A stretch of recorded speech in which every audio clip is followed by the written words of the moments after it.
In the early hours of May 3, 2022, prison officials at Mangong Prison in South Africa were alerted to a suspicious fire that erupted in cell 35. This solitary cell, designated for extreme cases, was often unoccupied due to its unusual placement, hidden from view by a blind spot in the CCTV system. However, on this particular day, the cell was occupied by the infamous prisoner Tarvo Bester, widely known as the Facebook rapist. Bester was serving a life sentence for a series of horrific crimes, including murder, rape, and armed robbery. When officials finally responded to the fire, they discovered the remains of an unidentified individual, assumed to be Bester. The body was found under the mattress and was burned beyond recognition. Initially, the death was ruled a suicide, and many people felt a sense of relief, believing justice had been served, as Bester could no longer harm anyone. The presumed end of Tarvo Bester's reign of terror gave a brief sense of peace to those affected by his crimes.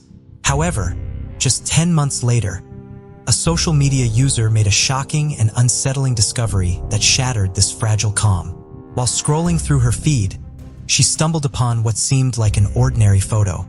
It depicted South African influencer and celebrity doctor, Nandipha Magudumana, shopping at the Santen complex. The photo was taken by an admiring fan who couldn't resist capturing their favorite influencer in the moment. At first, it seemed like nothing out of the ordinary, but as the user gazed deeper into the image, a realization struck them. The man shopping alongside the doctor bore an uncanny resemblance to the notorious Tarvo Bester. Despite a change in hairstyle and the use of sunglasses, a childhood friend of Bester's would later say that he was convinced that the man in the photo was indeed that of the Facebook rapist. The photo spread across social media platforms at lightning speed, igniting a firestorm of opinions and debates. Some argued that the man in the photo was undoubtedly Tarvo Bester, while others vehemently disagreed. And while opinions were certainly divided, one thing that everyone could agree on was that it was impossible for it to actually be him, as Tarvo died in the prison fire in May 2022. But as the debate raged on, cracks in the official story began to surface, and suddenly, nothing was certain anymore. The prison mugshot of Tarvo Bester showed him towering at 5.6 feet, yet a leaked autopsy report claimed that the body recovered was that of an adult male standing at a mere 4.6 feet. The report also stated that the cause of death was blunt force trauma to the head with no signs of smoke inhalation, leading to the conclusion that the person was already dead before the fire even started. The story was becoming more and more like a Hollywood thriller where truth was stranger than fiction. The inconsistencies were eventually too great to ignore, and the public was left with more questions than answers. Had Bester really perished in the fire, or had he managed to escape? How had he broken out of one of South Africa's most secure prisons? And the most haunting question of all, who was the person found burnt beyond recognition in the cell? The public's demand for answers grew stronger, and it wasn't long before prison officials were forced to respond. Tarvo Bester was born into a world of darkness, his existence marked by tragedy and crime. Born on June 13th, somewhere between 1983 and 1986, his mother was only 16 when she was brutally raped by a local storekeeper who offered her a ride home after visiting her sister. He was subsequently raised by his grandparents, and from a very young age, he seemed to be destined for a life of crime. When he was only 4 years old, his grandfather found him in possession of a large wand of cash, and after confronting Tarvo, he told him that a neighbor had given it to him.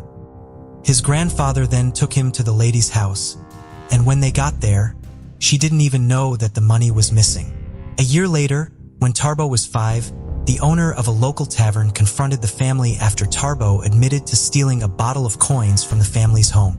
By the time Tarvo was 17 years old, he had already completed his first stint in prison. He was charged and convicted of house burglary and stealing from someone in the community. In 2004, he was released into the care of his mother, but his criminal tendencies continued to flourish. In 2005, just as social media was gaining momentum, Tarvo Bester embarked on a new career as a con man posing as an international scout. He approached aspiring models online and promised to send them for auditions and arrange brand collaborations, all for a fee to belong to his fake agency. However, it wasn't just money that he took from his victims. He would gain their trust, meet some of them in person, and then rob them of their possessions. His scheme was eventually uncovered in 2009 when he was charged with fraud and sentenced to 3 years in prison. Despite serving only 2 years, he was released on parole in 2011, ready to wreak havoc once again. Shortly after his release in 2011, Tarbo doubled down on his deceitful ways, taking his model agency scam to new heights. He continued with his scam of pretending to be an international scout, but now also forged paperwork to secure chartered planes, luxurious hotel rooms, and expensive camera equipment, all while providing fake payment receipts. He'd then fly down aspiring models with promises of success only to rob them of their possessions and sell the expensive camera equipment he acquired. He was eventually nabbed at the end of 2011, where he was charged for robbing and raping 2 women. Tarbo was then released on bond while the investigation continued. That same year, he also met an aspiring model and car saleswoman, Namfundo Tihilu, who sold him a BMW. He once again posed as an international talent scout and quickly charmed his way into Namfundo's life. The two became close and eventually dated for a short while before Bester stabbed her to death at a bed and breakfast in Cape Town. He was arrested in 2012 and found guilty of the murder of Namfundo Tihilu as well as the rape and robbery of the 2 women in 2011. He was sentenced to life in prison with the possibility of parole after 25 years. The courts were well aware of Tarbo Bester's dangerous nature, so they deemed it necessary to send him to the Mangong Correctional Services, a maximum security prison run by multinational private security firm G4S as part of a public-private partnership. Dubbed as an upscale, well-run, and highly secure facility, Mangong was the second largest private prison in the world. This facility was supposed to be a place that even the most hardened of criminals would fear, but as you will find out later, the things that were allowed to happen here would make you sick to your core. But let's first start with the night of the inexplicable and suspicious fire. Fellow inmates at the prison said that Tarbo Bester was a moody inmate who always seemed to be in a somber mood. However, in the days leading up to the fire, he was unusually happy, telling inmates that he wouldn't be around much longer. They thought it was strange but didn't pay too much attention to him. On May 2, 2022, without warning, Bester was removed from his cell. He shared with other inmates and told he was being placed in solitary confinement. The reason for his removal wasn't revealed, but it was said that Bester was kicking and screaming, putting up a show. At 3 a.m. on the morning of May 3rd, an official reported a mysterious smoke coming from the wing where Tarbo Bester was held. The police were only called at 4:25, nearly an hour and a half later. The call wasn't answered because they'd apparently had the wrong number on file, and officials then dialed 10111, South Africa's version of 911, at 5 a.m. that morning. Medical services at the institution declared Tarbo Bester dead at 5:10 a.m., and police arrived at 6:45 a.m. An initial investigation of the scene declared that Tarbo Bester committed suicide by setting his cell alight using a lighter he had with him, as prisoners who smoke was allowed to carry a lighter on them. The body was sent to the state pathologist who performed an autopsy on the body, as well as to conduct DNA tests, but this is where holes would start to appear. Initial reports from the pathologist confirmed that the person died of blunt force trauma to the head and that there were no signs of smoke inhalation in the lungs. The report also stated that the pathologist noticed a strong odor of accelerant on the body. They could, however, not confirm if the body was indeed that of Tarbo Bester because the country had a backlog of DNA tests and it typically takes about 4 months for results to be returned. Back at the scene of the prison, authorities noticed that a number of CCTV cameras were tampered with and that it wasn't pointing in the correct position.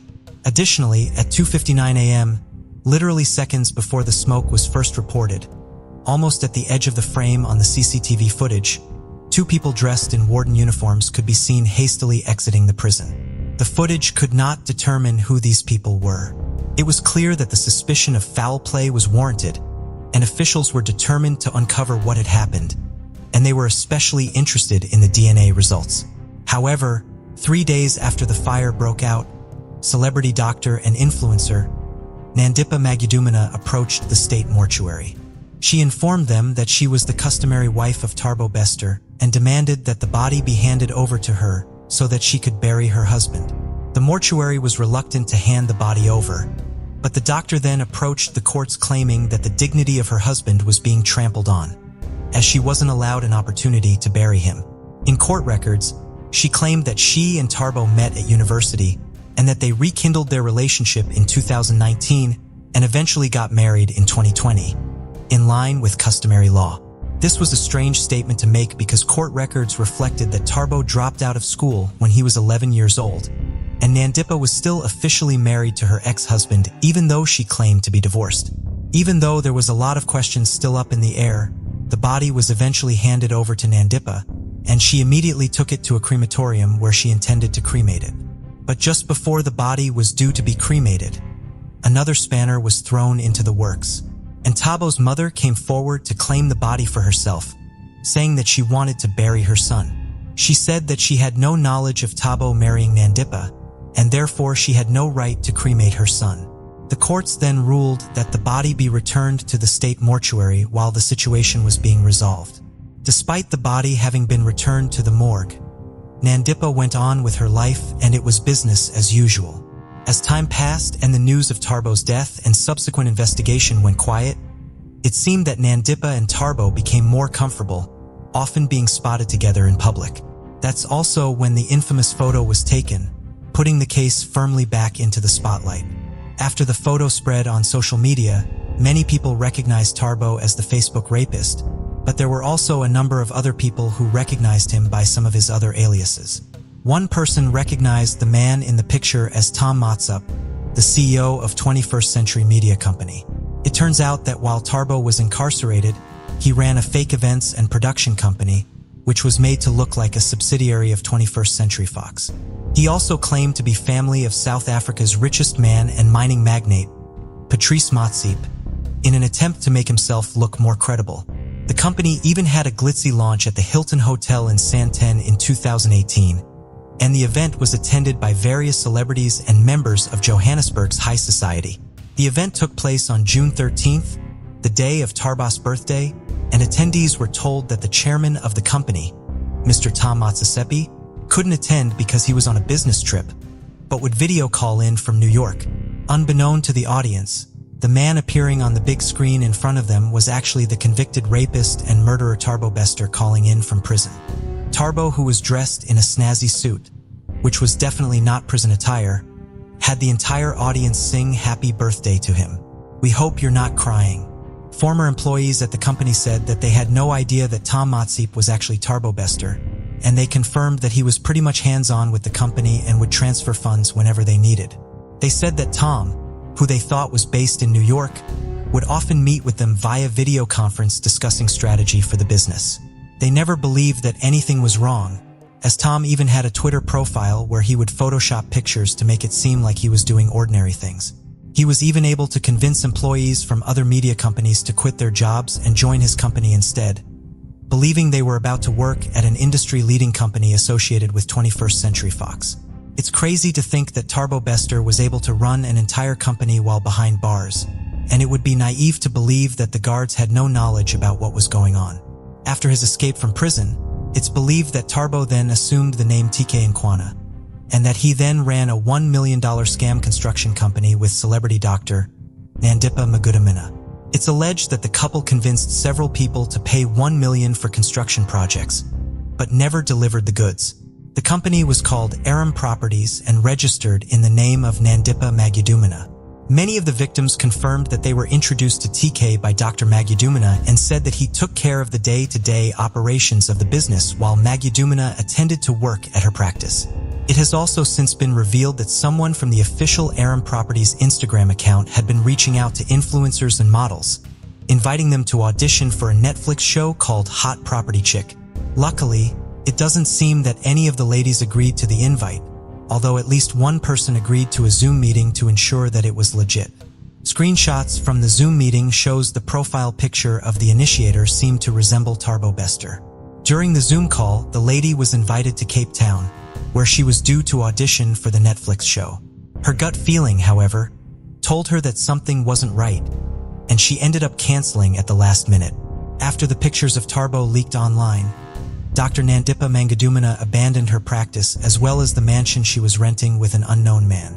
Video footage from a private investigator was recently put online where Dr. Mangadumina was approached by a private investigator who was hired by creditors to track her down. It's believed that she had driven her leased vehicle to the neighboring country of Zimbabwe and that she abandoned the vehicle there, despite still owing approximately $40,000 on the car.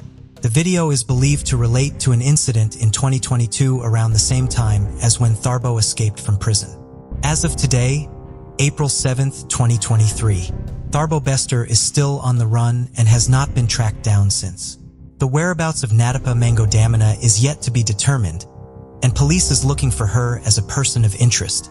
G4S, the security company who ran the Mangong prison, maintains that the body found in cell 35 was that of Tharbo Bester. They continue to deny that they knew anything about Tharbo's business dealings in prison and maintain that he only had access to a laptop because he was in the process of completing his studies in prison. The government contract with G4S has since been cancelled. This case relates to 27-year-old Hampshire resident Shay Groves. On the morning of July 17, 2022, Vicky Badup's phone buzzed with an unexpected video call from her dear friend, Shay Grove. As she answered the call, her heart dropped upon hearing Shay's chilling revelation. She told Vicky that she just slit the throat of her boyfriend, Frankie Fitzgerald, and that she stabbed him a total of 17 times. While Vicky grappled with the horrifying news, Shay's demeanor remained eerily unshaken, almost as if she reveled in the grisly spectacle. Vicky would later describe how Shay pointed the camera at Frankie's dead body and said that she was about to clean the scene before burying his body in her back garden. It's at this point that Vicky decided to notify authorities. Shay Groves is a 27-year-old single mother from Lee Park, England. She was described as someone with a rough past, a nonconformist with a peculiar fascination with true crime and serial killers. She had a very difficult childhood, enduring significant mistreatment which resulted in her struggling with various mental health conditions, such as complex PTSD and bipolar disorder, along with a history of self-harming behavior. Despite her difficult upbringing, she presented herself as a typical happy mother, often sharing snapshots of herself spending quality time with her daughter. Whether it was a day out exploring the world or a cozy afternoon in the kitchen whipping up cakes, their relationship appeared to be a healthy and happy one. But then, something changed. As the world came to a halt in 2020, Shay's fascination with true crime took a dark turn. She delved deeper into the twisted minds of killers, spending hours devouring documentaries and books about the criminal underworld. Her outward appearance underwent a transformation as well, with tattoos and piercings adorning her face, neck, and body, almost as if it was mirroring the internal changes happening within her. But amidst all of these changes, one thing remained a constant in Shay's life: her love for her daughter. In social media posts, Shay gushed with pride at her daughter's independence, promising to always be there to guide her through life's ups and downs. Shay and her daughter lived with her close friend Lauren White and her young daughter on Botley Drive in the village of Botley, Hampshire. It's also here where Shay's obsession with true crime became more evident. Shay had a wide collection of knives, Viking axes, and a Celtic dagger. And it wasn't just the weapons. A coffin-shaped bookshelf in one room added to the eerie atmosphere, while framed pictures of notorious murderers like Ted Bundy, Jeffrey Dahmer, and Rose West hung on her bedroom wall, serving as a chilling reminder of the twisted minds that captivated Shay. While her fascination with the dark world of true crime was well documented, it wasn't her only obsession. Her unconventional sexual preferences were another secret passion, one that she indulged in with the same intensity as her true crime obsession. She had a particular interest in a man named Frankie Fitzgerald, who'd become the object of her obsession, taking up a significant portion of her thoughts and time. Frankie Fitzgerald was a 25-year-old resident of Portsmouth, and those who knew him described him as a kind, loving guy with a great sense of humor. His ability to diffuse tension with a well-timed joke was legendary among his family and friends, making him someone who was almost impossible to argue with. But when Frankie and Shay got together, their relationship was far from easy. They dated on and off for 6 months, with their passion for exploring unconventional sexual preferences being one of the few things that kept them together. Their mutual interest in kink had become a significant part of their lives, fueling a bond that was both intense and unpredictable. It was a side of Frankie that few people knew and one that had brought him into Shay's orbit in the first place. They both enjoyed role play involving bondage, domination, submission, masochism, and knife play. Shay had even given Frankie written permission to wake her up through sexual intercourse from the date of March 22nd until further notice. It was a shocking move that spoke to the depths of their obsession and their willingness to push boundaries and explore even the most taboo aspects of their sexuality. But it's what would ultimately happen next that would shock the world even more. On that fateful Sunday morning of July 17, 2022, at approximately 5 a.m., Shay sent a text message to her best friend, Vicky, informing her that she and Frankie had officially ended their relationship. She said that after the breakup, he had stormed out of the home and that she was certain that it was over between them. Moments after sending the text message, Shay then initiated a FaceTime conversation with Vicky, and despite the breakup she had just seemingly gone through, she appeared to be in good spirits, laughing and joking and just basically making small talk. But then seemingly out of nowhere, there was a sudden shift in energy. Shay told Vicky that she needed to show her something big, but first made her promise not to tell anyone what she was about to reveal. After a bit of back and forth, Vicky finally agreed, and it's then that Shay turned the phone around and pointed it at the lifeless body of Frankie Fitzgerald laying on top of several trash bags and covered with a duvet. His body was riddled with a multitude of stab wounds, more than Vicky could count, and Shay deliberately placed her phone close to Frankie's body to reveal a severe gash on his throat. She told Vicky that she and Frankie had a very heated argument the previous night over one of her ex-partners and that they ended up going to bed angry with each other. At some point during the night, she woke up and started going through Frankie's phone, and that's when she discovered a number of inappropriate messages between Frankie and someone who she believed to be a 13-year-old girl. Shay said that the discovery of these messages had pushed her over the edge, and that's when she reached for her dagger and started stabbing Frankie while he was sleeping. While in the process of disclosing this unsettling information to Vicky, Shay proceeded to clean up the scene without showing any sign of panic and even giggling and laughing during the conversation. She continued to tell Vicky that she had everything under control and that after she had cleaned up the scene, she intended to bury Frankie in the backyard, hoping that people would just assume that he had run off after their breakup and taken his own life due to the depression he'd been struggling with in the past. In fact, she'd already begun constructing this narrative when she initially texted Vicky at 5 a.m., informing her that Frankie had run off. Shay admitted to Vicky that the reason she sent the text message in the first place was to establish an electronic alibi for herself and cover up any suspicions about Frankie's disappearance. It was a calculated and disturbingly elaborate plan, and Vicky knew that she couldn't keep silent about what she had just witnessed. So immediately after the FaceTime call with Shay, Vicky contacted the police and told them everything she knew. Police arrived at around 8 a.m. that morning, and despite standing outside the house, they could immediately notice the pungent odor of bleach coming from inside. After knocking on the door, Shay, who was clad in a pink robe, opened the door. As the investigation into Frankie's untimely demise unfolded, the grisly details began to emerge. A post-mortem examination had revealed the brutal extent of the violence that had been inflicted upon him. A staggering 17 stab wounds to the chest, 2 more in other areas of the chest, and 3 more to his neck. It was a senseless and brutal act of violence, one that left the authorities reeling with shock and disbelief. After discovering Frankie's lifeless body, both Shay and her roommate Lauren were taken into custody on suspicion of murder due to them both living in that apartment. However, as the investigation progressed, it became clear that the evidence against Lauren was flimsy at best. She was only charged with failing to provide the police with the password to her cell phone, a charge which was later dismissed. Shay, on the other hand, had the full might of the law thrown at her, and she was officially charged with murder on July 20, 2022, and eventually went on trial in January 2023. During the court proceedings, the Crown alleged that due to her obsession with the true crime genre, Shay Grove had become so well versed in crime scene management that she knew exactly how to clean up a crime scene, discard of evidence, and even how to establish a deceptive alibi. The prosecutor painted a picture of a possessive girlfriend who killed her boyfriend in cold blood after allegations of cheating. They further alleged that Shay showed no remorse for her actions, even video calling her friend just hours after the murder, and even sending videos of herself pictured with him. During the trial, it would also emerge that Shay had set up a video camera in her bedroom and had edited video clips of her wild sexual encounters with Frankie to make it appear as though he was assaulting her. It was a disturbing display of manipulation and deception, further cementing Shay's depravity in the minds of the jury. Vicky would also later testify that Shay had used similar tactics to threaten previous boyfriends, gathering ammunition to hold over their heads and blackmail them in the future.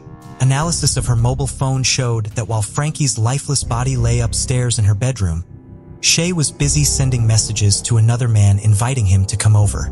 It was a cold and calculated move designed to create an alibi and deflect suspicion away from herself. After the Crown presented their case, it was time for Shay Grove to put forward her defense. She claimed that she lost control after discovering that Frankie had been messaging a 13-year-old girl on social media. She said that after she made this disturbing discovery, she became enraged and woke him up from his sleep. She then threatened to release videos online that allegedly showed his previous assault against her. Frankie then became angry and grabbed her by the throat, refusing to let go. It's at this point that Shay started fearing for her life, so she grabbed the closest object she could find and struck him in the throat. When she realized that she had actually stabbed Frankie with a dagger and that he wasn't going to survive, that's when she grabbed a knife and started stabbing him. She told the court about the violent relationship she had with Frankie and how he would often cross the line during their sexual encounters. She also presented text messages where he threatened to hang her if he ever caught her cheating. When questioned about her choice of room decorations, she said that she thought that they looked cool and that she just wanted to shock people. She said that she got the framed pictures from an artist on Etsy and explained that they weren't photos of serial killers, but that it was actually art. She further told the court that she was a pagan and that dagger that she used to stab Frankie with was actually intended for her rituals, adding that it strengthened spiritual connections. The Crown, on the other hand, maintained that the sexual encounters between Frankie and Shay had always been consensual and that there were no evidence to suggest that he had abused her. Regarding the statement about the 13-year-old girl, the prosecution was able to establish that the girl was actually 17 years old at the time and that Frankie never entertained her and had actually blocked her. During closing arguments, the prosecution argued that the evidence presented during the trial had left no doubt of Shay's guilt. She had meticulously planned and executed the heinous crime, showing a complete disregard for the value of human life. Her attempts to create a false narrative and alibi were calculated and demonstrated a shocking lack of empathy for her victim and his loved ones. They continued to point out the inconsistencies in her story and the flaws in her logic. They argued that Shay was a cold-blooded killer driven by obsession and jealousy, and that justice demanded that she be held accountable for her actions. On February 17, 2023, after 11 hours of deliberations, the jury at the Winchester Crown Court unanimously found Shay Grove guilty of the murder of Frankie Fitzgerald. Shay, who was wearing a jacket with a pentagram on the back, smiled as the verdict was read out. She was sentenced to life in prison with the possibility of parole after 23 years. While the case of Shay Groves is certainly disturbing, it also raises important questions about the influence of true crime on our society. For some, it's simply an interest in a fascinating genre, but for others, it can be a dangerous obsession that distorts reality and encourages violent behavior. The case of Shay Grove serves as a cautionary tale, a reminder of the importance of being mindful of the media we consume and the potential impact it can have on our thoughts and actions. By doing so, we can honor the victims and their families and prevent similar tragedies from happening in the future. At just 19 years old, Sally Ann Bowman was on the verge of a breakthrough. Her modeling career was beginning to soar, and her ambitions in acting and singing were close behind. With a future full of promise, she was ready to make her mark and achieve the success many could only dream of. However, everything changed on September 25, 2005. On that day, Sally Ann was out with her sister Nicole, celebrating the birthday of one of Nicole's closest friends. Around 6 p.m., the group headed to a lively pub in the center of Croydon, eager to enjoy the evening and create lasting memories. The atmosphere buzzed with laughter, clinking glasses, and the joy of being among close friends. The night seemed destined to be unforgettable. As time passed and the drinks continued to flow, hours flew by, and before anyone realized, it was already 2 a.m. The evening was winding down, and the friends began considering their next move. At this point, Sally had started communicating with her ex-boyfriend Louis Brosson, whom she had broken up with just a few weeks earlier. Their relationship was a whirlwind of passion and conflict, and the couple fought and loved with equal intensity. Breaking up and making up was a familiar routine for the two, and on this night, Sally was determined to reignite the spark between her and Louis. She concocted a story that she was stranded in downtown Croydon and asked Louis if he could give her a ride home. Louis, who was out on a boys' night at the time, wasn't exactly thrilled that he had to leave his friends behind, but he also knew that he couldn't leave Sally stranded. So he jumped in his car and drove towards Sally, picking her up at around 2:20 a.m. As Sally and Louis made their way back to her home on Blenheim Avenue, tempers flared and the two were soon locked in a heated argument. With emotions still raw from their recent breakup, every little thing seemed to set them off. They argued about their relationship ending, both accusing each other of cheating and blaming each other for why it wouldn't work out between them. The argument went on for 2 whole hours, with neither willing to back down, and eventually came to an abrupt end with Sally storming out of the car at 4:15 a.m. and Louis speeding off into the darkness. Despite the tumultuous argument they just had, Louis wasn't too concerned, as he had dropped Sally off just a stone's throw from her house, with her front door just a mere 10 yards away. Louis felt relieved to be rid of the situation and thought that he and Sally would sort it all out in the morning, just as they had always done with all their previous arguments. But unfortunately, this wasn't meant to be. At around 6:30 that morning, a neighbor went outside and saw what they assumed were the legs of a mannequin protruding from behind a builder's skip. After going over to investigate, they were met with a truly horrific sight. It was the body of Sally Bowman. She was partially clothed, and it was clear that she'd been murdered. The police were quickly alerted, and an investigation was swiftly launched. They knew that time was of the essence, and this crime would soon become one of the largest and most intense investigations the City of London had ever seen. This is the heartbreaking case of Sally Bowman. When police first arrived at the scene, they were optimistic that they'd be able to bring justice for Sally Bowman. The evidence was overwhelming, and they were certain that the case would be quickly solved. As they dug deeper, they pieced together a harrowing tale of a brutal and senseless attack. They were able to determine that at the time of the attack, Sally was standing alone in her driveway, less than 10 yards from her door, when she was suddenly caught off guard by her assailant. The attack was ferocious and unrelenting, leaving Sally with at least 7 stab wounds. 3 of the wounds were so deep that they went right through her body. There was also evidence to suggest that she had been sexually assaulted post-mortem, and the attacker had bitten her several times, leaving behind crucial DNA evidence that would later become a key piece of the puzzle. Louis Brosson was quickly identified as the prime suspect. He readily admitted to being the last person to see Sally alive, and he even admitted that they had a fight that very night. Couple this with the volatile relationship the two had, and a clear picture was starting to emerge. The police suspected that this was a crime of passion due to the unnecessary amount of violence in the attack, and they were sure that the killer must have been someone close to Sally With all signs pointing to Louis, he was quickly arrested and brought in for questioning. Over the next 4 days, Louis was questioned relentlessly, and samples of his DNA were sent for testing to determine if it matched that found on Sally's body. But despite the police turning up the pressure, Louis maintained that he knew nothing about Sally's death. The police, though, were convinced that they had their man, and they were sure that this was going to be an open and shut case. But then a bombshell dropped. The forensic lab called with unexpected news. The DNA found on Sally's body didn't match Louis Brosson. Instead, it matched a disturbing sexual assault case from 4 years earlier, just 1.5 miles away from where Sally had been found. Louis was released from custody, and the police were left grappling with the sobering realization that they might be dealing with a serial offender. The clock was ticking, and the police were in a race against time to catch the killer, whose crimes seemed to be escalating and could strike again at any time.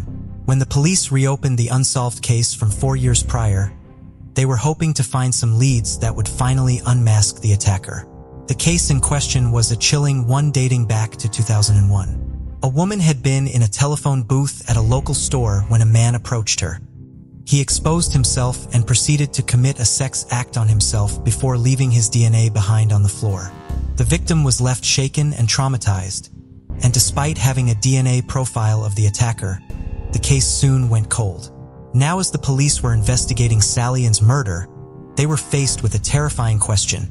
What had this attacker been doing in the years since the 2001 incident? And how many more victims had there been in the meantime? It was a chilling thought, and the officers working on the case knew that they were dealing with a predator who had been operating under their radar for far too long. Police then took a closer look at the events which occurred on the night of Sally Ann's murder, and that's when they made a shocking discovery. Sally Ann wasn't the killer's first victim that night. Just an hour before Sally Ann was brutally attacked on her doorstep, another woman had been targeted just a few streets away. The victim had been on her mobile phone when a man suddenly appeared and hit her without warning. If not for the timely arrival of a taxi on the street, the attack could have escalated into something much worse. The attacker fled the scene, taking the victim's phone with him. Shockingly, the person on the other end of the phone call could still hear the victim's screams, indicating that the attacker was hiding nearby and watching everything that was happening. The police were convinced that this attack could have easily escalated into something much worse had it not been for the timely arrival of a taxi on the street. Thankfully, the driver was quick to act and took the victim to a nearby hospital. She was able to provide police with a detailed description of her attacker, and the police used this information to create an e-fit of the suspect. The police distributed the composite image in the community, hoping that something would come out of it. But despite the many leads they received, none of them was enough to identify the suspect. Despite police having a detailed image of the suspect and a sample of his DNA, tracking him down seemed to be much harder, and police knew they needed to be more creative. They suspected that the killer must have been from the local community due to the fact that his crimes all took place within a relatively close radius of each other, and they thought that he must have been comfortable with the area. They then decided to conduct a DNA screening of the area, knocking on doors and asking anyone to willingly provide a DNA sample in the hopes that someone related to the killer may offer up their DNA. The task before them was huge.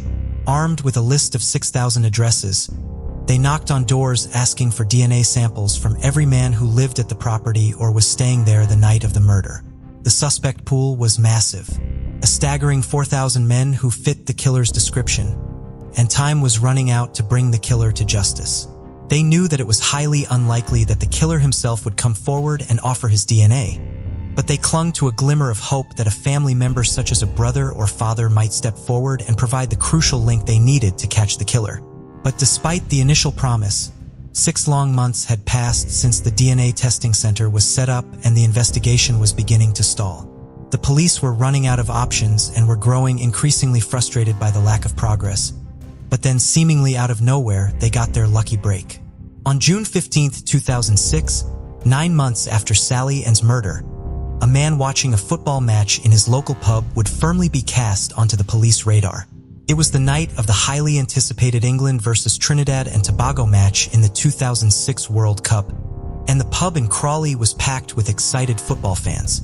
As the game began, tensions ran high, and soon one fan, fueled by alcohol, began to argue with another. Before long, the dispute spilled out into the streets and was captured on CCTV. After the man shoved the other to the floor, a nearby police officer intervened and broke up the fight and arrested the belligerent man. That man was 35-year-old Mark Dixie, and it would soon become clear that this seemingly minor altercation was just the beginning of his downfall. During the police interview, the man's behavior was baffling.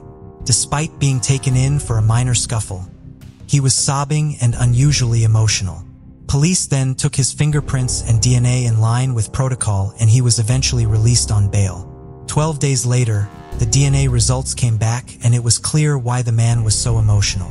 His DNA was an exact match to that found on Sally Ann's body, and at last the identity of the murderer was revealed. Police knew they needed to track down Mark Dixie before he strikes again. But worryingly, it turns out that Dixie wasn't in the country anymore. Immediately after being released on bail, he fled to Amsterdam. He knew that his DNA would be a match for that found on Sally Ann's body, so he escaped the country and tried to lay low.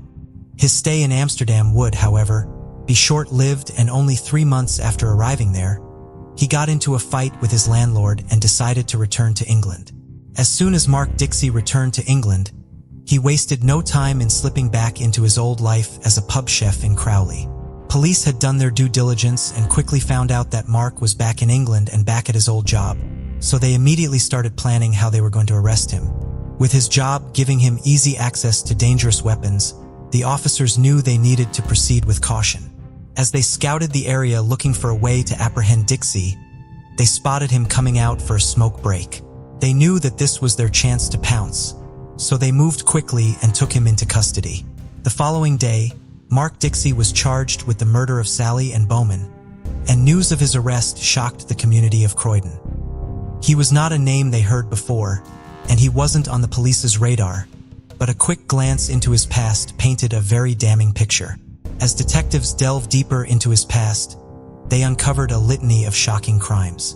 Dixie had a long history of brushes with the law, predating the era when it was mandatory for DNA samples to be taken upon arrest. In 1986, he held a woman at knife point and robbed her, earning himself 6 weeks in prison. The following year, he was convicted of robbery, and in 1988, he was sentenced to 2 years for indecent assault and assault occasioning actual bodily harm. In 1989, he was found guilty of indecent exposure and slapped with 80 hours of community service. And in 1990, he was even found guilty of attacking a police officer. What investigators found truly chilling, however, was that Dixie's criminal activity wasn't limited to the UK. In 1993, he moved to Australia, where he soon ran into trouble again. He overstayed his visa and went on another crime spree.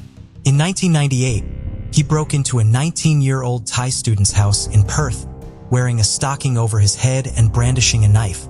He stabbed her 7 times, sexually assaulted her, stole her belongings, and fled.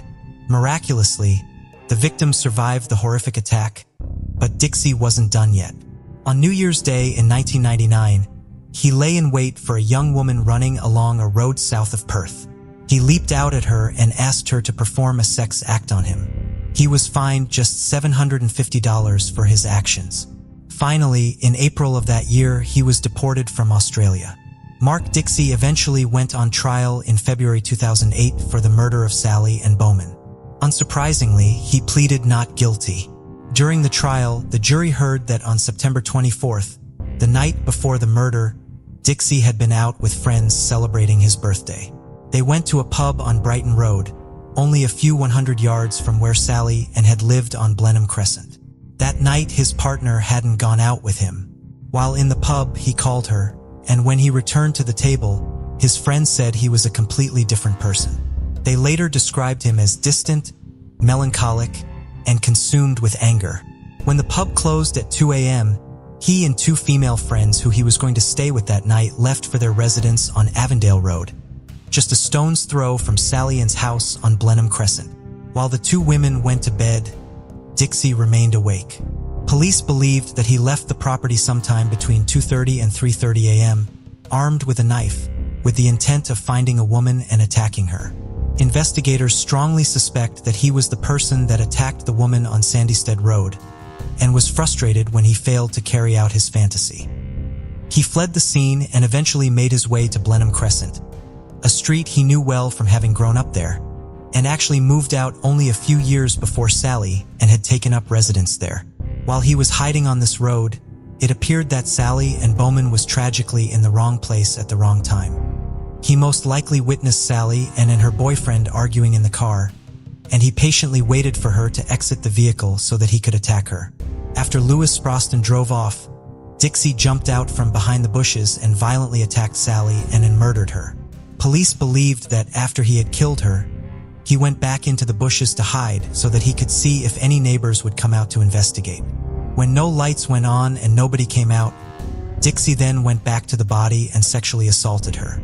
After his gruesome deed, he went back to the house he was sleeping over at and fell asleep on the couch. The next morning, when his female friends woke up, they found Mark on the couch and said that he had acted normal and nothing was out of the ordinary. They didn't even know that he had left their property that night. After the state presented its case, it was time for Mark Dixie to deliver his defense, and what he came up with was nothing short of bizarre. Dixie admitted to raping Sally and in leaving his DNA on her body, but he denied murdering her. He said that he had stumbled across what he thought was a drunk girl lying unconscious on the side of the road, and he took the opportunity to sexually assault her. He said that while he was guilty of assaulting Sally, and he was not the murderer and that the real killer was still out there. During the trial, the British police also shared Dixie's DNA with their counterparts in Australia after they learned that he lived there for a while. His DNA was a match for the crime on the Thai student back in the 90s. The lady testified at Sally Ann's trial and identified Dixie as the man who attacked her. Dixie hasn't yet been charged in Australia for his crimes. On February 22, 2008, the jury unanimously found Mark Dixie guilty of the murder of Sally and Bowman. He received a mandatory life sentence with a minimum of 34 years behind bars, which means he will only be eligible for parole when he is 70 years old. In January 2015, after years of denial, Mark Dixie finally admitted to murdering Sally and Bowman. In 2017, Mark Dixie was charged with yet more offenses, and it was revealed that someone had been wrongfully convicted for some of his depraved crimes. In 2003, a Dutch national was convicted of raping 3 women in the Costa del Sol. He served 12 years in a Spanish prison, while the real rapist, Mark Dixie, was a free man. In November 2017, Mark Dixie was given 2 more life sentences for attacks on 2 other women in Croydon. His crimes date back to 1987, when he was just 16 years old. He admitted to raping a woman in the deserted Wandle Road car park, leaving her bound and gagged as he set her car on fire. The victim was so traumatized that she moved to the countryside and tried to be as isolated as possible.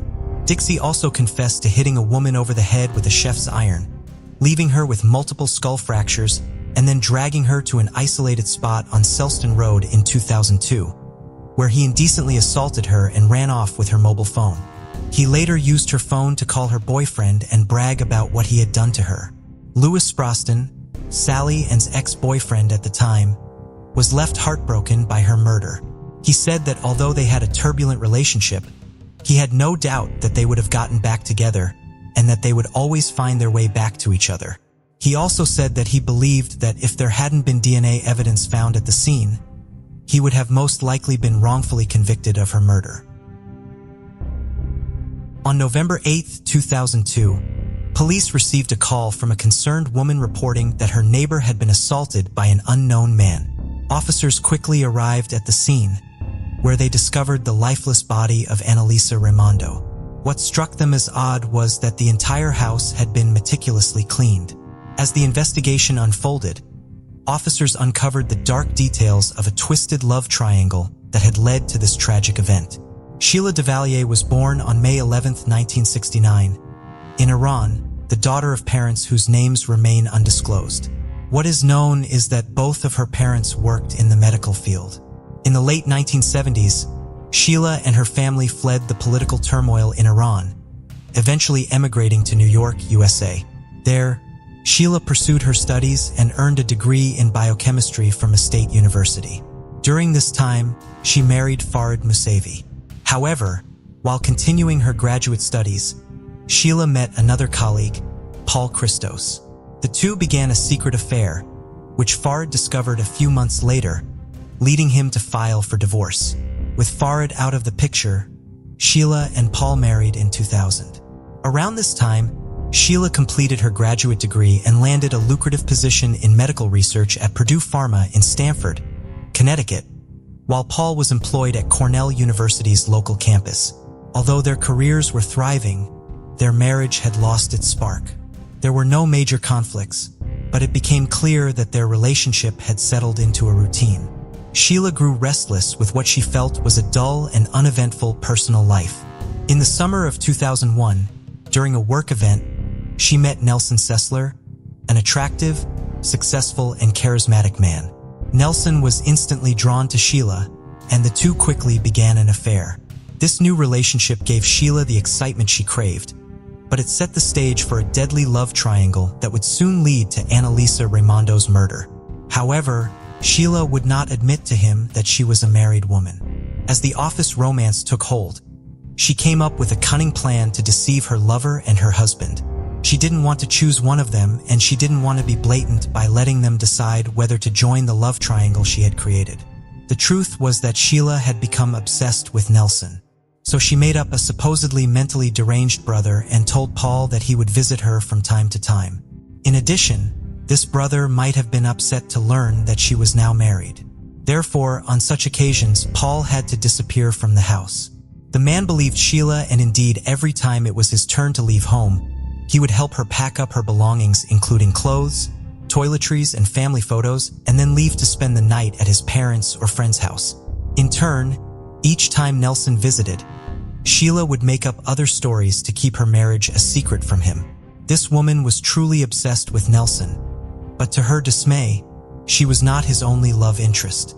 On the contrary, he had his eye on another co-worker who worked alongside Sheila. Annalisa Raimonda was born in September 1970 in Brooklyn and was the eldest daughter of Renette and Susan Raimonda, a Filipino-American physician couple. She had a sister, Bernadette, and an unidentified brother. Anna always showed the precociousness of success. She was beautiful, energetic, intelligent, and strong. Another of her many qualities was her unconditional love for her family, and especially her sister. After graduating from Harvard University in Massachusetts, she earned a master's degree from Columbia University in New York. Anna then took a job at Purdue Pharma, where she won the admiration of her coworkers from the very beginning. At that time, the girl's life represented everything she dreamed of and even more. And so, in the midst of these idyllic everyday life between the perfect job and self-realization, Anna fell in love with the seductive Nelson, who could charm a stone. And this romance couldn't help but strike her as striking. For when she met him, she realized how different they were from each other. She had taken the matter rather lightly, wanting to take the time to get to know and like each other. Perhaps for that reason, they didn't put much eyeballs on their relationship. But closer to the winter of 2001, Nelson decided to break up with Sheila and cited his intention to create something lasting with Anna as an excuse. Sheila reacted indifferently, considering their relationship just a summer fling. Meanwhile, Anna received a very lucrative job offer, quit her job, and moved to another company in New Jersey. The affair was going well, and she felt she was ready to commit to Nelson. Gradually, he became a part of her life, and by the second half of 2002, Anna and Nelson moved in together and became more open about their relationship. This caused Sheila indescribable anguish, and she tried with all her might to rekindle the love that had now become utterly impossible. In the midst of this inner storm, she did impossible things, such as pretending to seek her husband's good advice on a matter of concern to her. Sheila began telling Paul about the alleged love triangle in the office, asking for advice for an imaginary friend she nicknamed Melissa, who was none other than herself. She even borrowed her husband's night vision goggles and a listening device to help Melissa watch Nelson. Then the girl took a riskier step. She bought a lock-picking kit and spent time learning how to use it. It was about that time that Sheila learned that Nelson was going to Las Vegas and alone. She had no better idea than to follow him to his destination and make him believe that their meeting at the same place was a mere coincidence. As Nelson flew back, he was surprised to find that Sheila turned out to be his seatmate. Although the case did not proceed, Sheila already had a plan that would change everyone's life. On Friday, November 8, 2002, Nelson left for work early in the morning, and Anna planned to meet with colleagues at day to get some rest. Between 10:30 a.m. and 12 p.m., Sheila managed to get into the house, and there, using a knife, she took Anna's life. She then washed her hands in the bathtub and fled the scene. Shortly after noon, Sheila went into a nearby restaurant and, using a payphone, called emergency services. She did not identify herself or the victim, but said her neighbor had been attacked by an unknown male. After calling 911, detectives Tom Gint and Greg Hold arrived at Anna's apartment and found her lying on the floor. There were no signs of forced entry into the apartment, so they assumed she had opened the door herself to her attacker. However, there were signs of a violent struggle, a small blood stain and scattered objects, including plants that were dear to Anna. In the meantime, it was time for an informal meeting with colleagues, which Anna did not attend. They didn't pay much attention to it, as Anna was rather unpunctual. But after a while, they made more than 20 calls, which she did not answer. In the meantime, the investigation was progressing, and as usually happens in such cases, the agents focused on her immediate surroundings, starting with her boyfriend. But they didn't have to look for him because Nelson drove up to the house himself. Tom and Greg broke the news to him and then asked him to wait outside. Unlike Anna's family, who were stunned by the news, Nelson took it calmly and didn't even ask for details, which came as a surprise to the officers and compounded the situation by the fact that the man went to bed without further ado. Based on this combination of factors, he became the prime suspect. During their interview with the man, officers questioned him about past affairs in an attempt to find clues.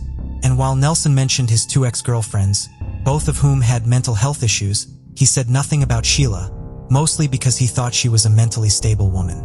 Subsequent examination of his workplace footage confirmed his alibi. It also revealed that Nelson left and returned home wearing the same clothes and there were no bloodstains on them. Based on what was described in the anonymous call, police focused their search on the other suspect. The difficulty, however, was the complete lack of leads, and it was not possible to identify the caller either. According to the owner of the restaurant with the payphone, he did not remember who used the machine. Investigators also combed the neighborhood and found no one whose voice matched that of the mystery woman. On this seemingly dead-end path, the only important piece of evidence was a trace of blood on Anna's bathroom sink, but this made it impossible to link it to any particular person.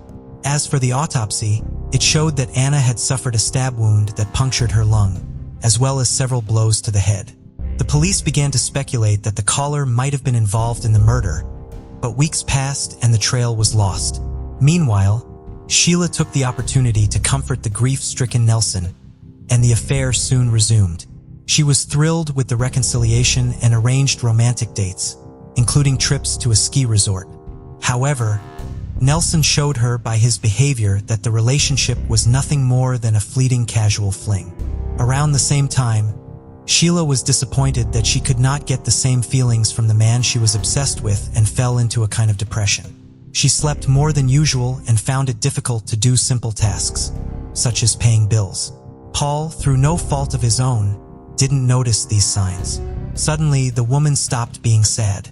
On the morning of March 23, 2003, Sheila woke up with renewed energy.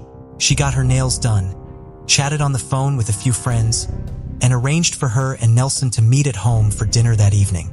After dinner, she suggested Paul spice up their relationship by blindfolding him and handcuffing him to a chair. The idea was to touch him with unknown objects and make him guess them, but this was no game. Her scheme was monstrous. Sheila took advantage of his vulnerability and stabbed him twice in the chest with a kitchen knife and then tried to convince him that it was an accident. Although Paul wasn't sure exactly what had happened, he knew he needed urgent medical attention and asked her to call emergency services. Sheila pretended to do so, but she actually called Nelson's number to rule him out that she needed to cancel the appointment. Afterward, she told Paul that the line was busy. Eventually, he managed to convince her to take him to the nearest hospital. However, instead of taking him to the emergency room, Sheila stopped the car in a secluded corner of the parking lot and further stabbed him in the chest with a sharp kitchen knife she had taken from home. The passerby witnessed the attack, and Paul was hospitalized at a medical center. As for Sheila, she was apprehended by police while attempting to flee the scene and was soon questioned by a detective. Sheila initially denied all charges, saying, "He came in and said the injured man was lying on the floor, and he said, 'Can you see if I'm bleeding? I threw up when I saw the blood. I can't see it.'" Officers checked her cell phone record to confirm her version of events and quickly verified that she had never called the emergency number and also determined who she had actually called. Nelson was summoned by authorities and was shocked to learn that Sheila was married and had brutally attacked her husband Paul. By all accounts, the woman did not expect her husband to survive, but a miracle happened when he regained consciousness. His account contradicted her own. This prompted a series of further questions. "I can't believe Paul told you that. Tell me about the game because now we know about it. We were just playing. It got out of control." It didn't get out of control. Then Nelson had a hunch. Maybe Sheila wasn't who he thought she was. She had proven herself capable of anything. Then Anna's death came to mind, and suddenly he felt everything fall into place.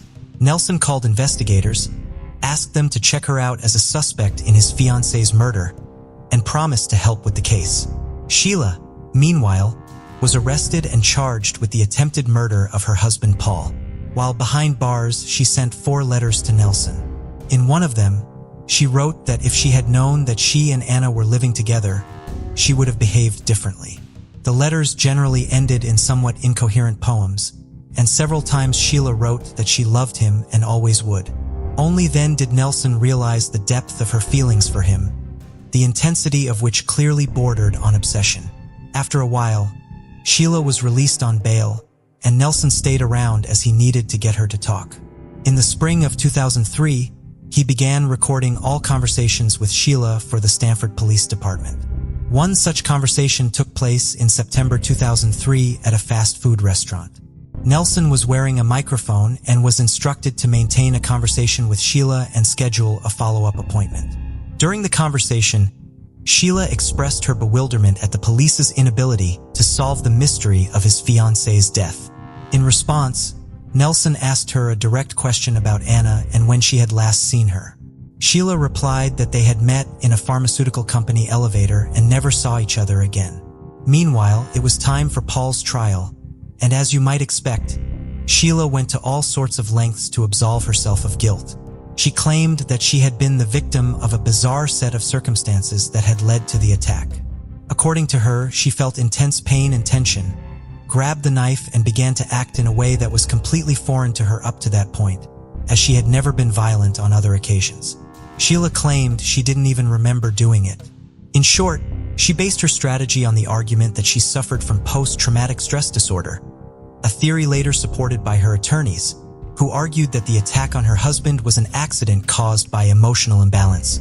Prosecutors, on the other hand, were convinced that Sheila deliberately delayed seeking help for Paul in the hope that the blood loss would be fatal because it would allow her to be close to Nelson.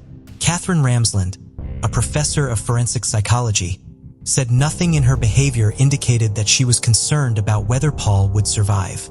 Ultimately, Sheila was found guilty of attempting to kill Paul and sentenced to 25 years in prison before being transferred to a women's correctional center. As for Paul, he filed for divorce that same year.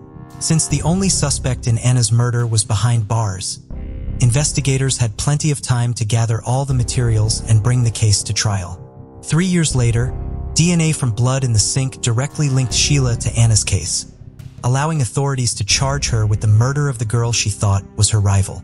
The trial in that case took place in 2012. Sheila waived her right to counsel and chose to represent herself, although she was counseled throughout the trial by public defender Barry Butler. On February 10, 2012, Sheila was found guilty. This time she was sentenced to 50 years in prison, in addition to her previous sentence. After serving her first sentence, Sheila was to be transferred from New York City to correctional facilities in Connecticut. She will not be eligible for parole until 2079, when she turns 110 years old. In November 2017, Sheila broke her silence to the media and gave an interview to famous TV host Piers Morgan. At the time, she was incarcerated in New York City's Women's Correctional Center, which served as the inspiration for the prison in the Netflix series Orange as the season hit. She has stated that she is innocent of the 2 heinous acts attributed to her and that evidence is not synonymous with truth. She also acknowledged her role in Paul's case, but denied that her desire was to end his existence. Sheila also insisted that she was not near Anna's apartment at the time of her death, and argued that the traces of her DNA in Anna's bathroom were the result of cross-contamination of evidence by police officers. She also denied the prosecution's motive, arguing that she could have divorced her husband rather than going to such a drastic measure as a fatal attack. Keith, a prominent executive, was born and raised in a small coastal town where his parents operated a grocery store. From an early age, he displayed remarkable intelligence and determination, always striving to rise above the constraints of his surroundings. As the family's only son, he faced high expectations from his parents, who wished for him to lead a better life. As a student, Keith distinguished himself as an exceptional scholar, consistently excelling in exams and academic pursuits. His energetic and ambitious nature made him a natural leader among his peers. After graduating from high school with outstanding marks, he earned a scholarship to one of the city's top universities, where he pursued a degree in business administration. During his university years, Keith continued to excel academically and showcased impressive presentation skills, rapidly building a vast network of connections with influential figures in the industry. Upon graduation, he joined a major financial firm and embarked on an ambitious career trajectory. With his intellect, drive, and superb communication abilities, Keith swiftly climbed the corporate ladder. He gained a reputation as a young but visionary financial expert who adeptly seized opportunities and worked relentlessly to achieve his objectives. Keith established himself as a leader known for his exceptional strategy and insight. In contrast, Jezebel was born into a wealthy and esteemed family in a large city, having enjoyed a life of luxury and privilege since childhood. Her parents, who are successful and have a position in society, always have high expectations for Jezebel and invest in her a high-quality education. She studied at prestigious schools and was always exposed to influential people. Growing up, Jezebel stood out with her beauty and noble style, along with her intelligence and eloquence. She was not only famous in social activities but also excelled in her studies. Jezebel studied communications and public relations at a top university. Here, she not only achieved excellent academic results, but was also a familiar face at events and social groups. With her skillful communication skills and sophistication, Jezebel quickly built a wide network of relationships in the upper class. After graduating, she worked in public relations, where she was able to put her talents and passion to good use. Jezebel became a respected PR professional, working with many large and influential clients in the media. Keith and Jezebel first met at a lavish party frequented by successful and influential people in society. As a famous PR expert was invited to help organize the event. She appeared with a gorgeous appearance and confident demeanor, quickly attracting the attention of many people, including Keith. Keith, who was then a successful CEO, was also present at the event. When he saw Jezebel, he was captivated by her charm and sophistication. They were quickly introduced to each other by a mutual friend and began chatting. Both quickly realized that they had many things in common, from their interests in art, music to their great aspirations in life. Their conversation was natural and full of excitement, leaving a deep impression on both of them. After their first meeting, Keith and Jezebel began to see each other more often. They spent a lot of time learning about each other's lives and careers. Keith was attracted to Jezebel's sharp intellect and confidence, while Jezebel was attracted to Keith's determination and leadership. Both felt a special connection that they had never experienced before. Their relationship developed quickly and deeply. Keith often took Jezebel to corporate events, introducing her to friends and colleagues. In return, Jezebel did not hesitate to share with Keith the dark corners of her life and the dream she wanted to fulfill. They became a power couple, always appearing together at important events and attracting media attention. Throughout their relationship, Keith showed Jezebel his care and attention.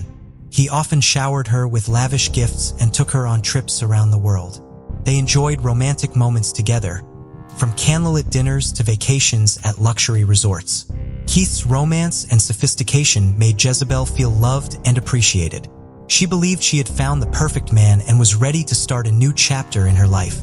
After a year of dating, Keith decided to propose to Jezebel on a romantic evening at a high-end restaurant. On the rooftop with sparkling lights and the night view of the city, Keith got down on one knee and proposed, presenting Jezebel with a gorgeous diamond ring. Surprised and touched, Jezebel immediately agreed.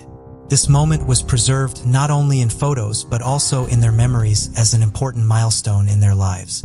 Their wedding was grand and lavish, befitting their status as a powerful couple in society. The event was held at a luxury resort, with the participation of many famous and powerful figures. Every detail was carefully prepared, from the wedding dress to the decoration and menu. After the lavish wedding, Keith and Jezebel continued to maintain the image of a perfect couple in the eyes of the public. They lived in a luxurious villa, often appeared together at social and charity events, and were always praised by the media as the ideal model of success and happiness. Their life seemed to be full of joy and sublimation, with expensive trips and lavish parties. Keith, with his leadership talent and excellent communication skills, has built a perfect cover of a devoted and loving husband.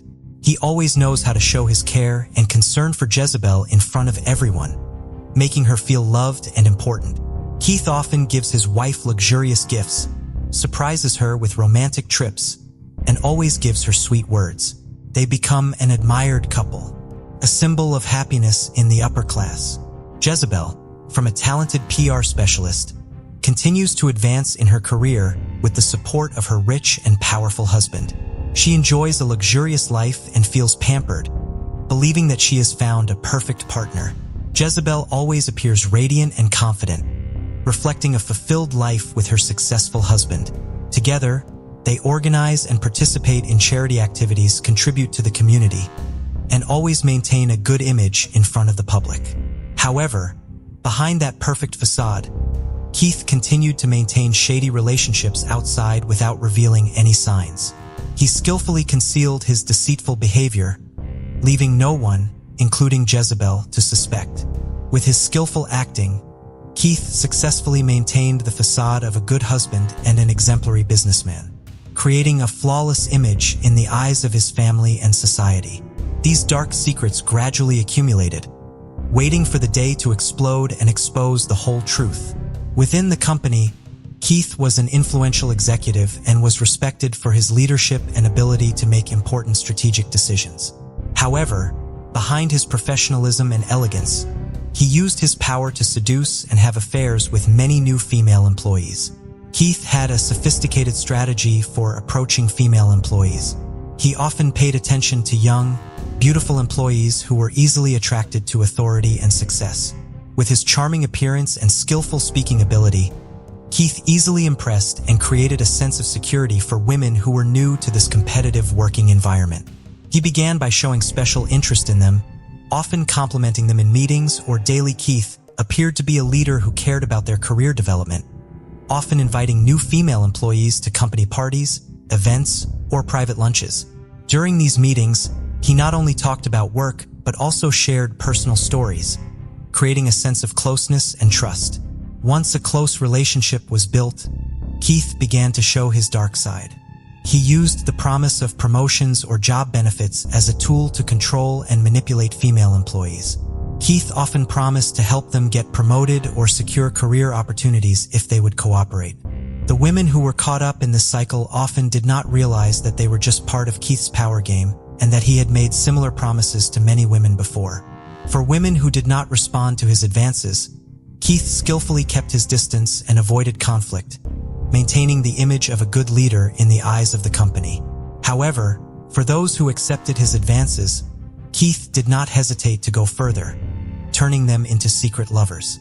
Although many female employees were suspicious of Keith's behavior, none dared to confront him openly for fear of losing their jobs or being retaliated against.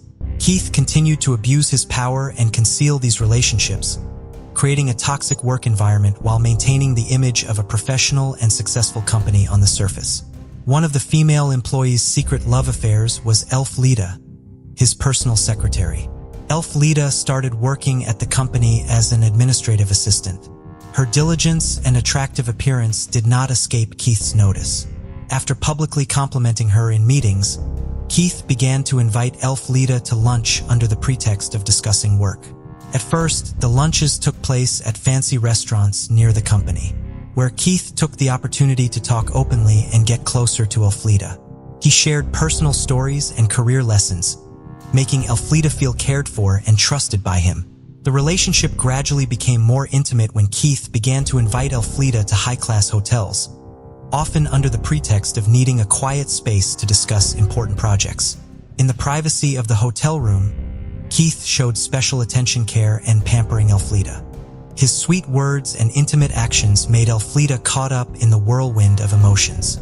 Keith promised that with this closeness and special understanding, if she agreed to be his lover, he would help Elflida have the opportunity to quickly advance in the company. Nights at the hotel became normal for them. Elflida, from her initial innocence, gradually realized the power of Keith's charm and power. They often spent time together in many places, such as in the car, in the company's restroom, and in the hotels. Soon after, Keith promoted Elfrida to the position of personal secretary, giving her access to important company information and decisions. This secret relationship continued, with Elfrida increasingly drawn into Keith's spiral of power and control. Not stopping with Elfrida, Keith also had a love affair with Amanda Foster, a female department head. Amanda Foster joined the company as a middle manager. Her confidence and ability quickly caught Keith's attention. He often invited Amanda to participate in strategic meetings and company events, giving her the opportunity to interact with powerful people. Gradually, Keith began to invite Amanda to lunch, at first at restaurants near the company, then to long dinners. During a business trip, Keith invited Amanda to stay one more night at the hotel under the pretext of completing an important task. In the privacy of the hotel room, Keith began to approach Amanda with sweet words and special attention. He praised her not only for her workability but also for her beauty and charm. Amanda, attracted by Keith's maturity and charm, Keith promised that as long as she was obedient, he would give her everything. The sweet temptation made Amanda accept his intimate actions and sleep with him. The nights at the hotel became part of their secret relationship. Keith not only promised career advancement, but also presented an image of a knowledgeable and loving man. He said that their relationship was special and that Amanda was the woman he trusted the most. After many meetings and intimacy, Keith promoted Amanda to the position of department head, giving her more authority and responsibility. Amanda believes this is a result of her abilities and efforts, but does not realize that she is being manipulated by Keith. Keith is a lustful and greedy person who not only has an affair with Amanda and her beautiful secretary, but also has an affair with Rihanna, another department head. Rihanna, a young and enthusiastic woman, started working at the company as a project manager. With her excellent work and positive attitude, she quickly became one of the company's promising employees. Keith, seeing Rihanna's potential and attractiveness, began to approach her with compliments and special attention. Unlike previous times, Keith created opportunities to work more closely with Rihanna by asking her to participate in strategic projects and travel with him. During a business trip, Keith invited Rihanna to stay an extra night at the hotel, citing the need to finish work and discuss future plans.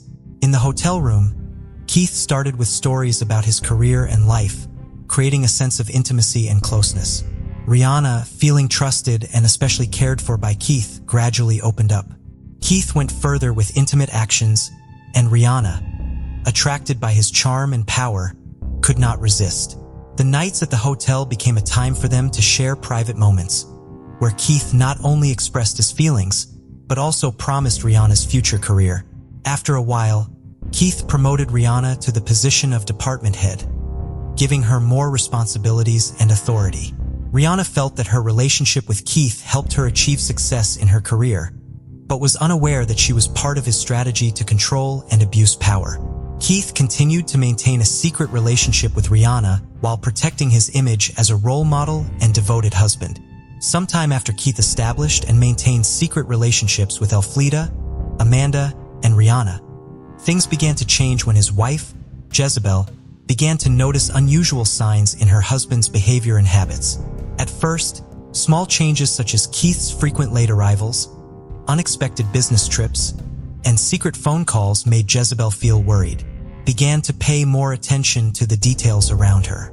She noticed that Keith often took long lunches and sometimes didn't come home at night, citing work as an excuse.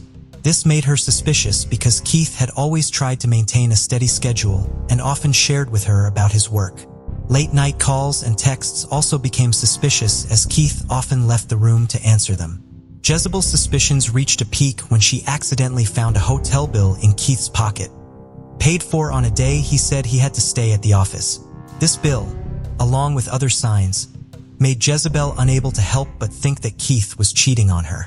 Determined to find out the truth, Jezebel began her own investigation.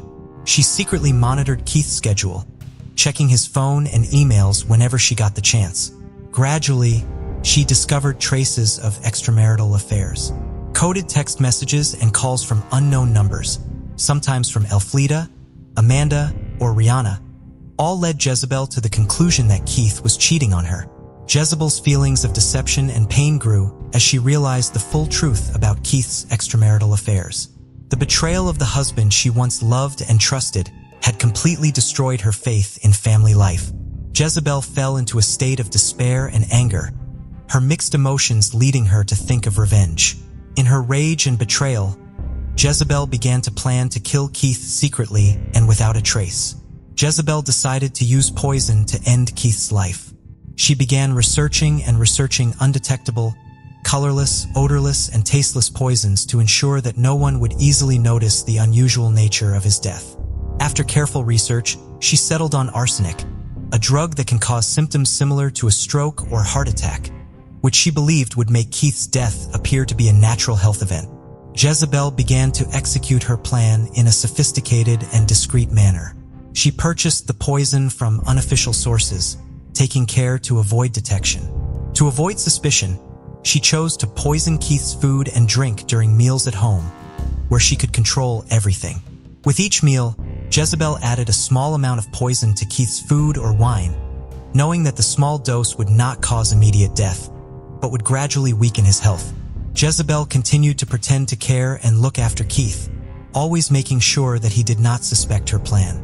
Every time Keith appeared tired or unwell, Jezebel would show concern and care for him like a loving wife. However, on the inside she was cold and determined to complete her plan.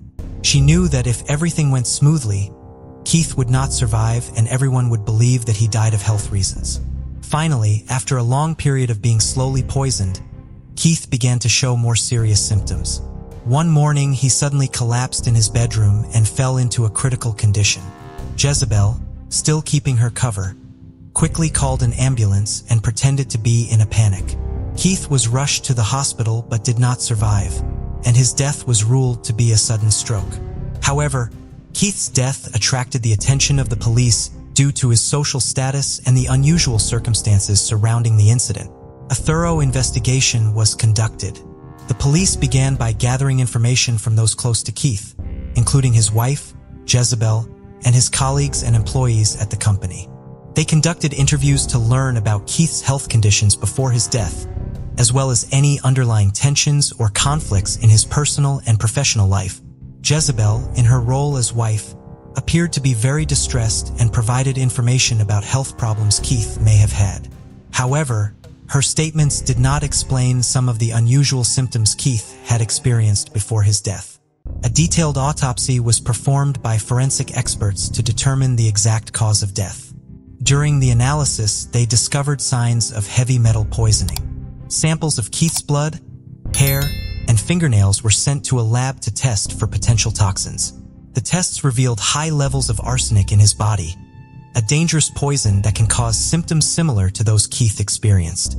This discovery led the police to suspect that Keith's death was not an accident. They expanded their investigation, looking for anyone with a motive to harm Keith, as well as anyone who had the opportunity to come into contact with him and provide arsenic. Jezebel, who had been in closest contact with Keith for a long time, became the main target of the investigation. The police scrutinized Jezebel's assets, purchases, and behavior around Keith's death. They found traces of suspicious transactions involving the purchase of poisons, albeit through unofficial sources. In addition, text messages, emails, and phone calls were thoroughly examined, and there was information that Jezebel had researched poisons before Keith's death. Jezebel was called in for further questioning. Under pressure from the investigation, she showed signs of inconsistency in her testimony. The police also found evidence from conversations between Jezebel and others, indicating that she intended to harm Keith in revenge for the betrayal. Investigators also discovered that Jezebel had staged the scene to make Keith's death look like a stroke, with the intention of covering up the truth. With all the evidence gathered, the police had enough grounds to charge Jezebel. She was arrested and later convicted of murder by poisoning Keith. In subsequent interviews, Jezebel revealed that Keith was not the loyal husband he tried to portray. She detailed the signs she had detected that led her to suspect and eventually confirmed that Keith was having affairs with female employees at the company. Jezebel described Keith as a charismatic man who used his power and position to lure new female employees into the company, promising promotions and career opportunities to control them. Jezebel described how Keith created and maintained secret relationships with Elfleda, his personal secretary, and Amanda Foster and Rihanna, 2 female department heads. She revealed that Keith regularly took these female employees to high-end hotels under the guise of business meetings or business trips. The long afternoons and late nights were explained as work-related, but Keith was actually taking the opportunity to have affairs with these women. Jezebel describes how Keith was very skillful in hiding these relationships using separate phones and emails to communicate. He was always careful not to leave any easily detectable traces. However, coincidences and small details that he overlooked helped Jezebel piece together the full picture of the betrayal. Based on Jezebel's testimony, the police expanded the investigation and summoned Elfleda, Amanda, and Rihanna for questioning. Each was asked to give statements about their relationships with Keith and the events surrounding his death. All 3 admitted to having had secret relationships with Keith and had been for quite some time. All 3 were surprised because they thought Keith only loved them. Jezebel's testimony, combined with the testimony of Elfleda, Amanda, and Rihanna, exposed the full truth about how Keith used his position to abuse and control female employees. Keith's affair not only broke his wife's trust, but also put employees in abusive situations. This information sheds light on why Jezebel acted the way she did and helps police understand the motives and context of the case. During Jezebel's trial, the prosecutor charged her with premeditated murder based on evidence of poisoning Keith with arsenic. Jezebel admitted to her actions, arguing that her husband's betrayal had driven her to act out of desperation. Witnesses including Elfleda, Amanda, and Rihanna were called to testify about their relationships with Keith and the circumstances leading up to the crime. Ultimately, the court found Jezebel guilty of premeditated murder and sentenced her to life in prison, ending a shocking case with complex details of abuse of power and marital revenge. What are your thoughts on this case? On December 1, 1997, at Heath High School in West Paducah, Kentucky, a peaceful morning was suddenly interrupted by the sound of gunshots. A 14-year-old student brought a gun into school and opened fire on a group of students praying. This violent act killed 3 students on the spot and 5 others were seriously injured. The shooting happened around 7:45 a.m., when students usually gather to pray before going to class. This student, with a normal appearance and no unusual symptoms, suddenly pulled out a handgun from his backpack and opened fire brutally on his classmates. The victims did not have time to react. Screams and chaos spread throughout the schoolyard. After committing the brutal act, the perpetrator did not run away but stood still, as if shocked by what he had just done. When the police arrived at the scene, the boy just stood there, silent and without any resistance. Michael Carneal was born and raised in a middle-class family in Paducah, Kentucky. The Carneal family is nothing special compared to other middle-class families in the area. They lived a normal life. Michael's parents worked hard to raise their children in a safe and stable environment. Michael has an older sister and younger brother, both of whom are described as obedient and sociable children. However, Michael is different. From an early age, Michael displayed unpredictable behavior and was unlike his peers. The boy often has difficulty making friends and integrating with the surrounding community. His quiet personality and frequent teasing and bullying by friends created a great deal of psychological pressure for Michael. At school, Michael was not an excellent student. His academic performance is average. Not outstanding, but not too poor either. Even so, Michael was often ridiculed by his classmates because of his unusual appearance and behavior. Malicious jokes and bullying made Michael gradually become more isolated and withdrawn. Since childhood, Michael has faced psychological disorders that his family and school never fully understood. The boy once attended psychological counseling to seek help, but these counseling sessions did not seem to be as effective as expected. Even though he had no history of serious violence before the incident, Michael always showed signs of psychological instability that no one expected would lead to a terrible tragedy. In the family, Michael was not a troublemaker. He showed no obvious signs of opposition and still complied with family rules. Michael's parents, although very concerned about their child, could not fully understand what was going on in his mind. They just noticed that their children are becoming more and more withdrawn and share less. At Heath High School, where Michael attended, he did not participate in extracurricular activities or peer groups. The isolation became more and more evident as Michael frequently faced bullying. These events not only take place in the classroom, but also spread to public areas in the school. Michael became a vulnerable target, and this had a severe impact on his psychology. Isolation, psychological disorders, and the pressure of constant bullying created a stressful and unstable environment for the 14-year-old boy, pushing Michael to the brink of despair and violence. Michael Carneal's life is a series of difficult and gloomy days. In addition, Michael was unable to integrate with his peers. He is often teased and ridiculed because of his unusual appearance and behavior. Malicious jokes, being beaten, or being excluded from group activities made Michael gradually become isolated and lose faith in the surrounding society. Bullying not only happens in the classroom, but also spreads to public areas of the school, creating a stressful and hostile environment. Michael became a vulnerable target and did not have any support from friends or teachers. This isolation not only increased his feelings of loneliness, but also fostered hatred and violence in his mind. Michael has faced psychological disorders since childhood. He has experienced mental health problems and has attended psychological counseling. However, these counseling sessions do not seem to be as effective as expected. Michael did not receive adequate and timely support to address his psychological problems. Psychological disorders, when not treated properly, can lead to violent and extreme behavior. Michael showed many signs of psychological instability that no one paid enough attention to. The lack of care and support from his family, school, and community pushed Michael into a state of despair and loss of control. As negative emotions and psychological pressure accumulated, it turned into an unimaginable act of violence. In his free time, Michael often spends many hours playing video games and watching violent movies.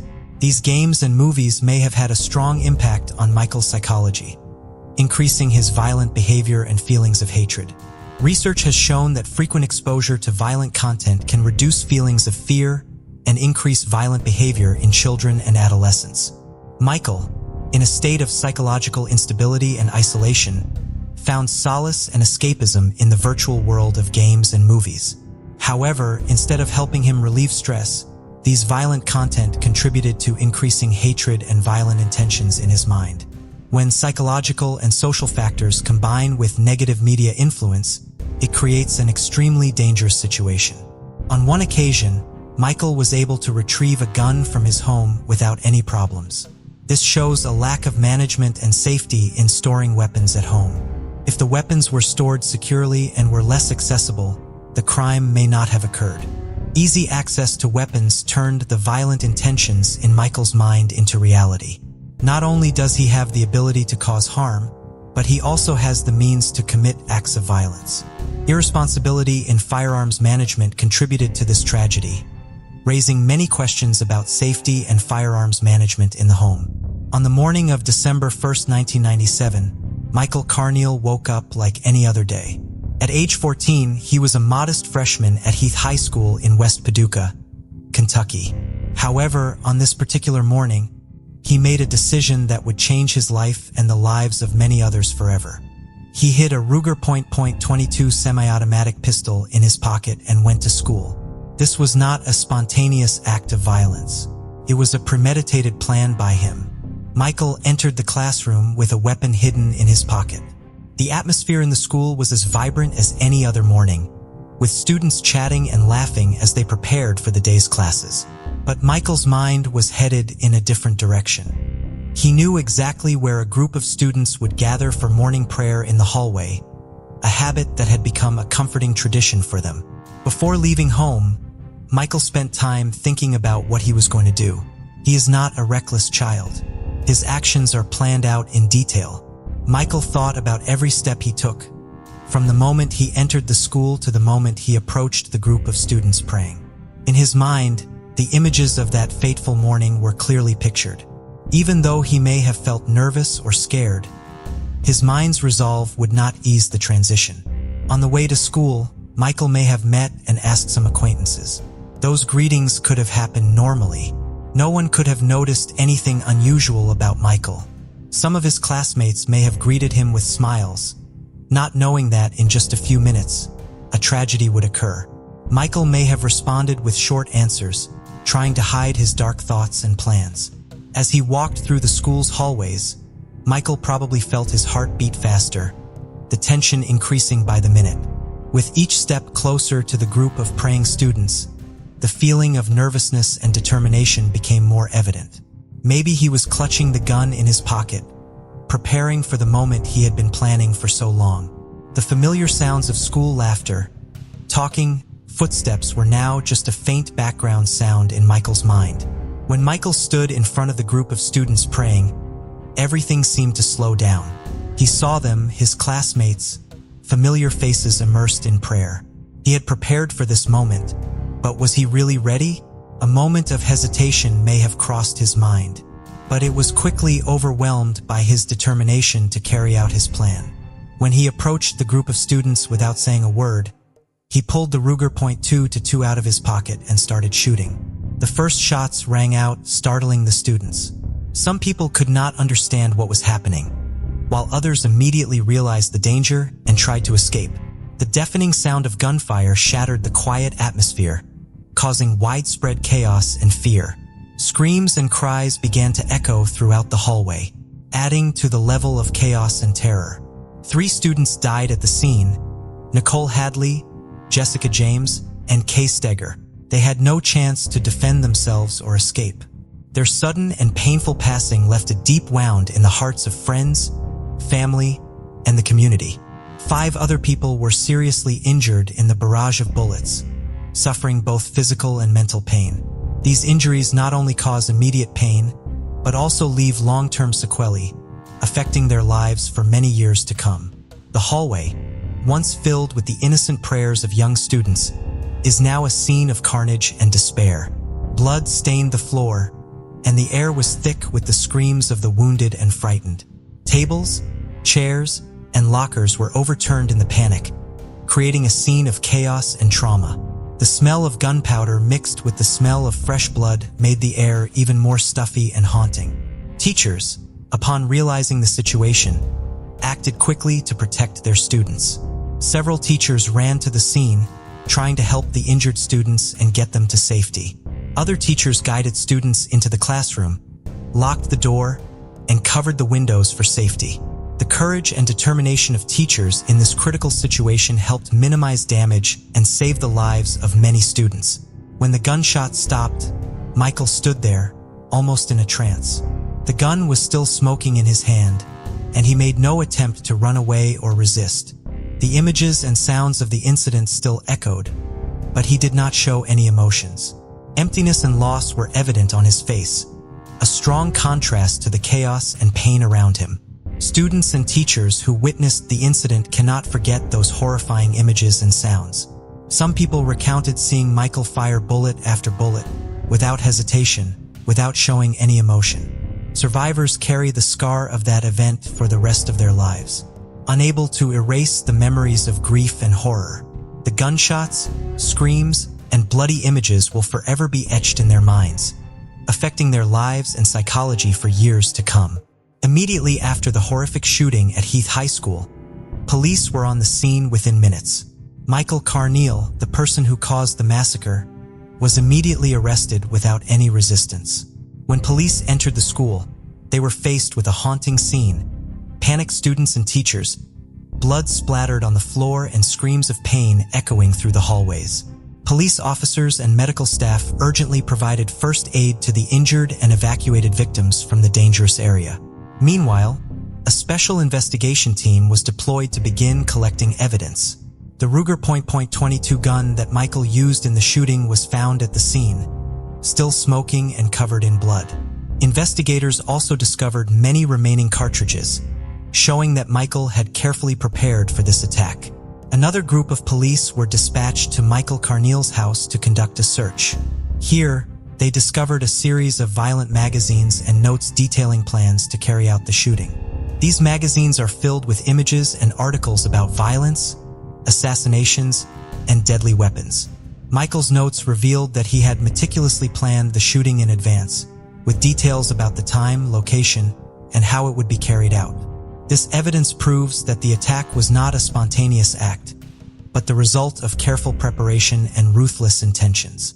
To better understand Michael's motives and psychological state, investigators conducted interviews with his friends, family, and teachers. These interviews reveal a complex picture of an isolated teenager, suffering from psychological pressure and showing signs of mental disorder. Michael's friends recalled that he was often bullied and isolated at school. Some old friends described Michael as quiet, withdrawn, and rarely involved in social activities. Some people said he had expressed an interest in violent games and displayed unusual behavior. Michael's family also provided important information about his psychological condition. They said Michael had shown signs of mental disorder before, but no one expected him to commit such a cruel act. Some family members recalled times when Michael talked about feeling isolated and not understood.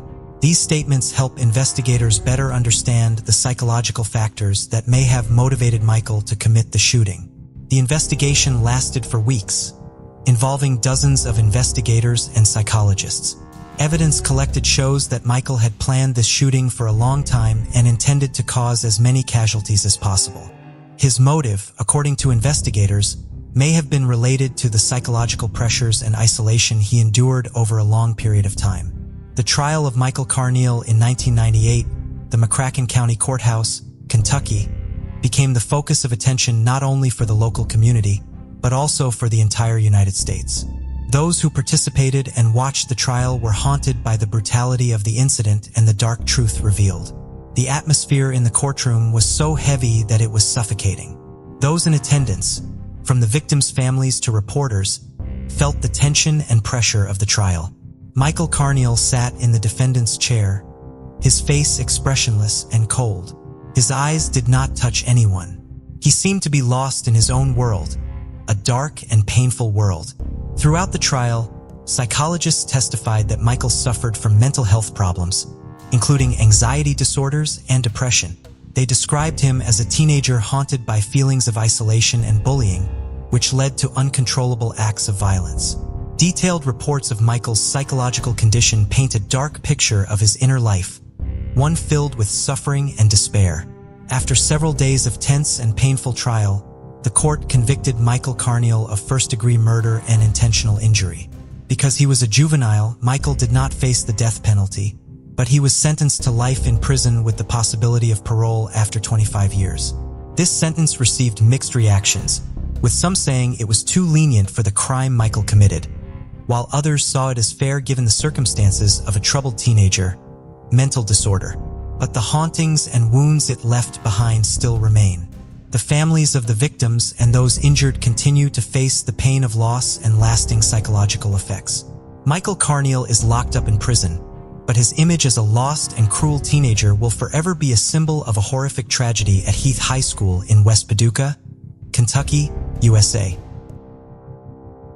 Kevin is a wealthy and accomplished individual. He grew up in a middle-class family in a small town in Oregon, USA. As the youngest of 3 siblings, Kevin enjoyed a stable and nurturing environment.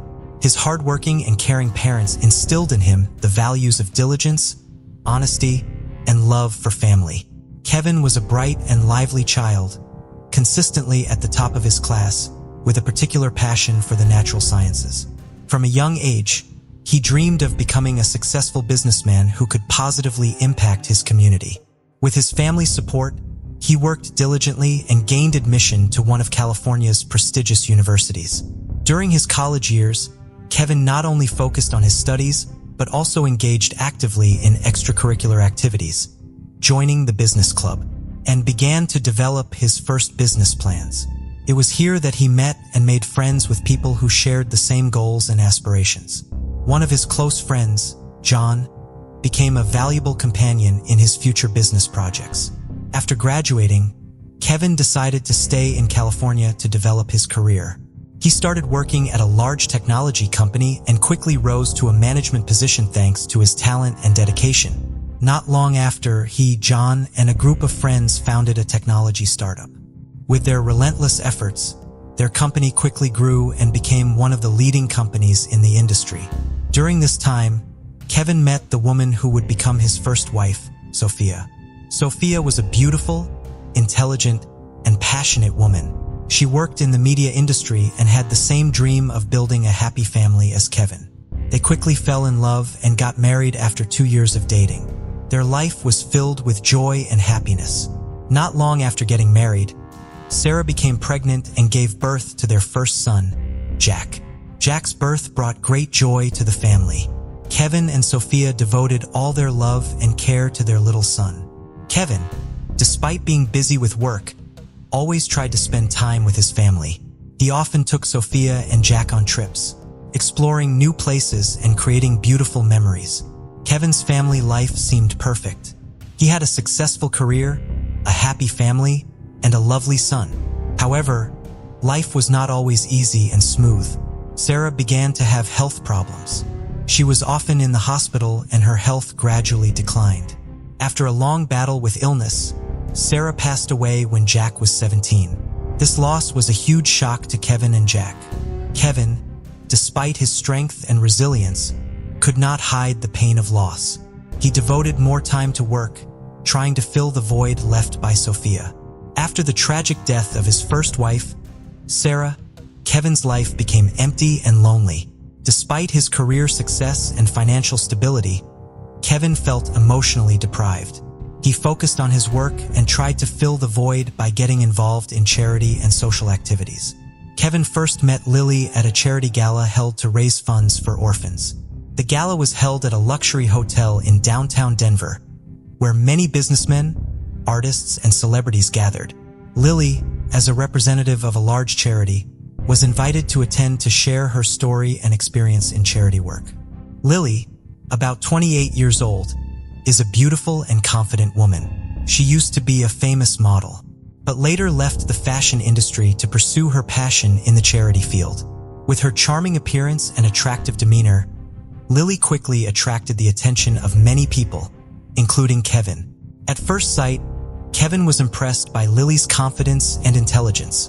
During the party, Kevin and Lily had the opportunity to talk to each other. They quickly found common interests and perspectives on life. Kevin was attracted to Lily's enthusiasm and kindness, while Lily felt Kevin's maturity and stability. Both had experienced hardships in life and found empathy in each other. After the party, Kevin and Lily began to communicate more frequently. They spent a lot of time together, from romantic dinners to short trips. Kevin enjoyed Lily's freshness and zest for life, and Lily felt safe and loved with Kevin. Gradually, their relationship became more serious. However, not everything is smooth sailing. The age difference between the two, along with Lily's complicated past, has caused their relationship to face many doubts and opposition from friends and relatives. Kevin's son, Jack, is also not very happy with this relationship. He worries that Lily may not come to Kevin for true love, but maybe for other reasons. Despite this, Kevin believes that he has found a new partner who can bring happiness and warmth to his life. During a vacation at a famous resort in Hawaii, Kevin proposed to Lily. He prepared a romantic evening by the beach with flickering candles and the gentle sound of waves. Lily was touched by Kevin's sincere proposal and agreed to become his wife. The two decided to have a small and intimate wedding with only family and close friends in attendance. Kevin and Lily's wedding took place in the spring of 2015, at a classic villa located in the middle of the lush green nature of California. The wedding ceremony was simple but solemn, with an elegant and sophisticated decoration. Kevin, in a smart suit, could not hide his happiness when he saw Lily in a pure white wedding dress.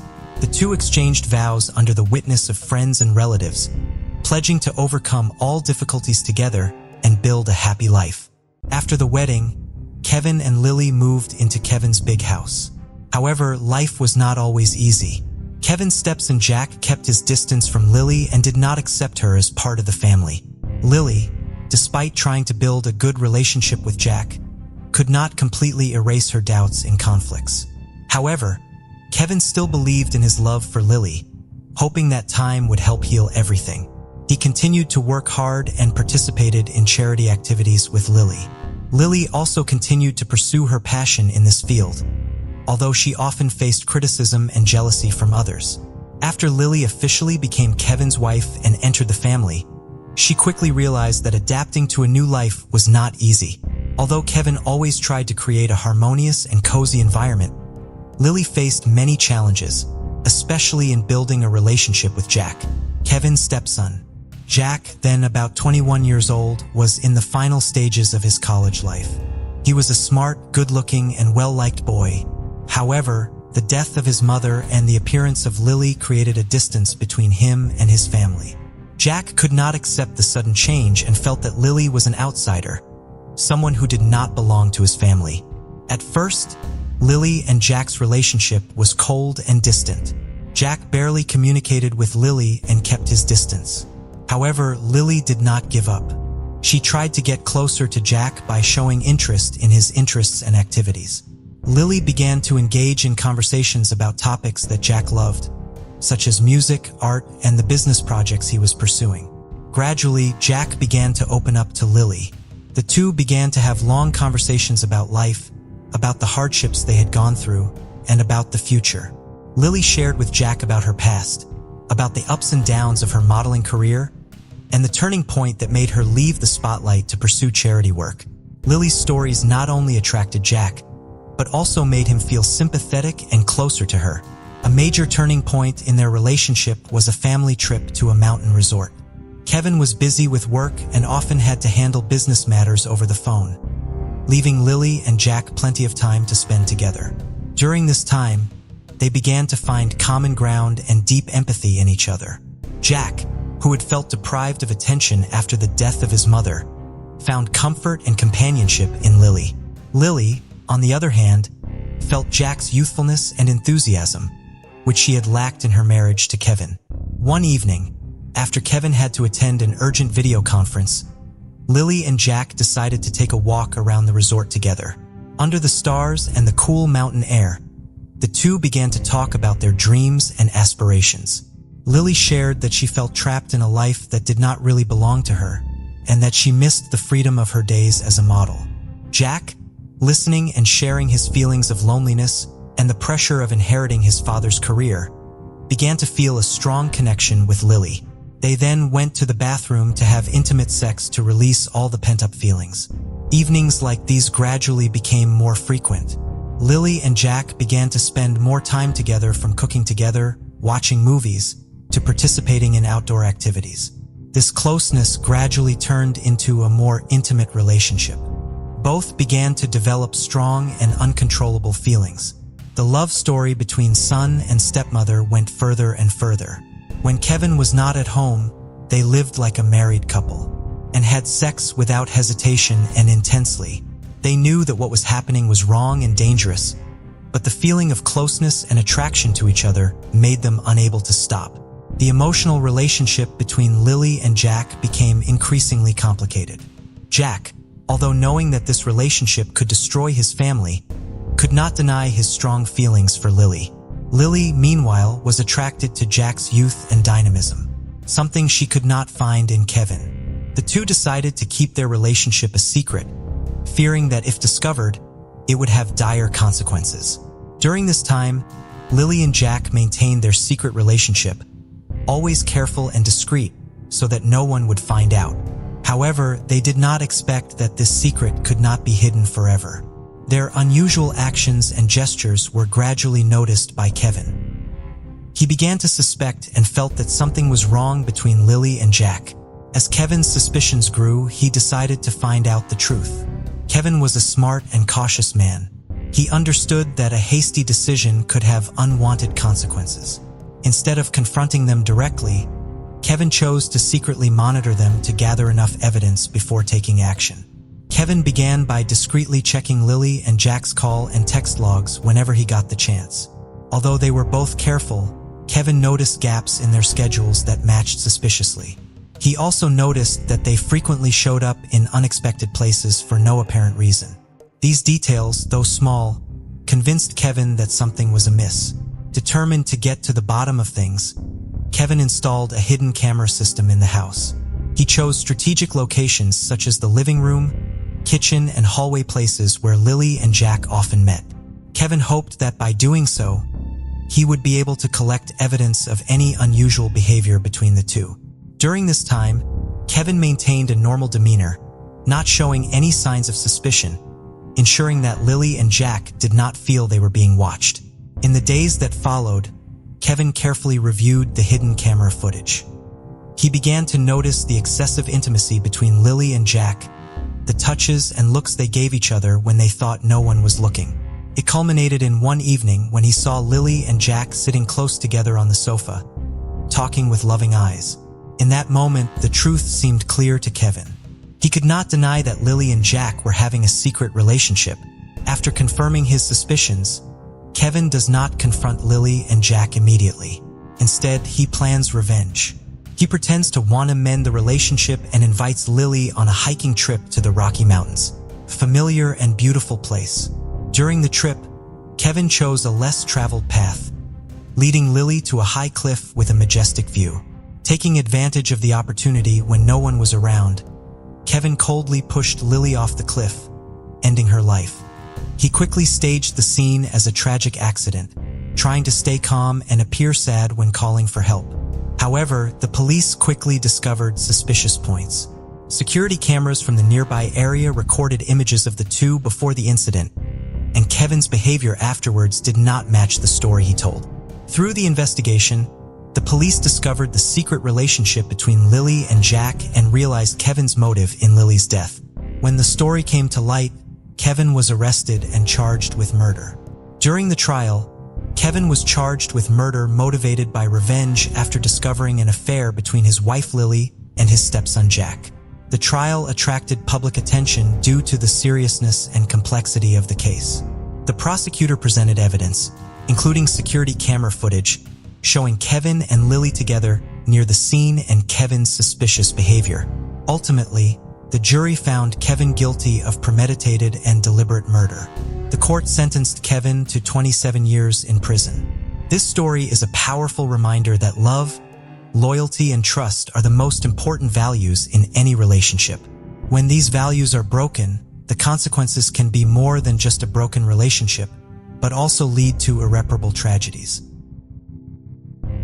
In the summer of 2018, California was shaken by a horrific murder that stunned the community. David Miller, a prosperous businessman, was discovered dead in his home, exhibiting clear signs of a brutal attack. His wife, Emily Carter, swiftly became the primary suspect, prompting an investigation led by detectives John Anderson and Sarah Johnson. David Miller and Emily Carter appeared to lead a perfect life. David owned a successful chain of upscale restaurants, while Emily was a renowned interior designer. They resided in an opulent house in the suburbs of Los Angeles and had 2 young children, a son and a daughter. Their lives were filled with extravagant parties, luxurious travel, and a broad circle of friends. From the outside, their house always shines with prosperity and happiness. Parties held at David and Emily's house are always big events, attracting many celebrities and businessmen in the area. They often appear together in famous magazines, hand in hand, smiling brightly, as if nothing could break that perfection. Their lavish vacations at the world's top resort destinations are also always a topic of discussion for many people. However, inside those flashy walls, a completely different story is taking place. David, with his career on the rise, became increasingly busy and had almost no time for his family. Long meetings and constant business trips made him absent from the daily lives of Emily and her children. The times he came home, it was mostly just to sleep, and his presence became faint in the house he had built. Emily, from a strong and independent woman, began to feel lonely and lost. At first, she tries to maintain her composure and maintain the image of the perfect family they have built. She consoled herself that David was working hard for the family's future. But gradually, loneliness and feelings of abandonment began to gnaw at her soul.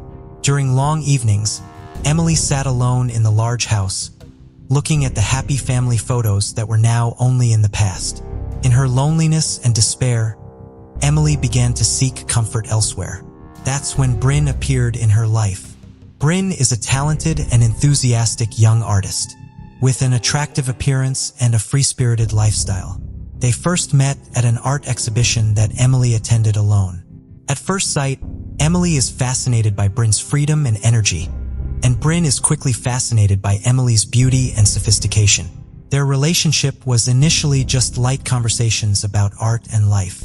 Bryn was the first person in a long time to truly listen to Emily, to understand the pain and loneliness she was going through. He regularly visited Emily at her design studio, where they talked and shared together. And gradually, the closeness between them became deeper. Bryn's presence acts as a sedative for Emily. He gives her the attention and affection she has long lacked. Their meetings became more frequent and longer. Emily begins to feel alive again, finding joy and excitement in her moments with Bryn. However, this also makes her move further and further away from reality, away from David and her small family. David, despite being busy with work, couldn't help but notice a change in his wife.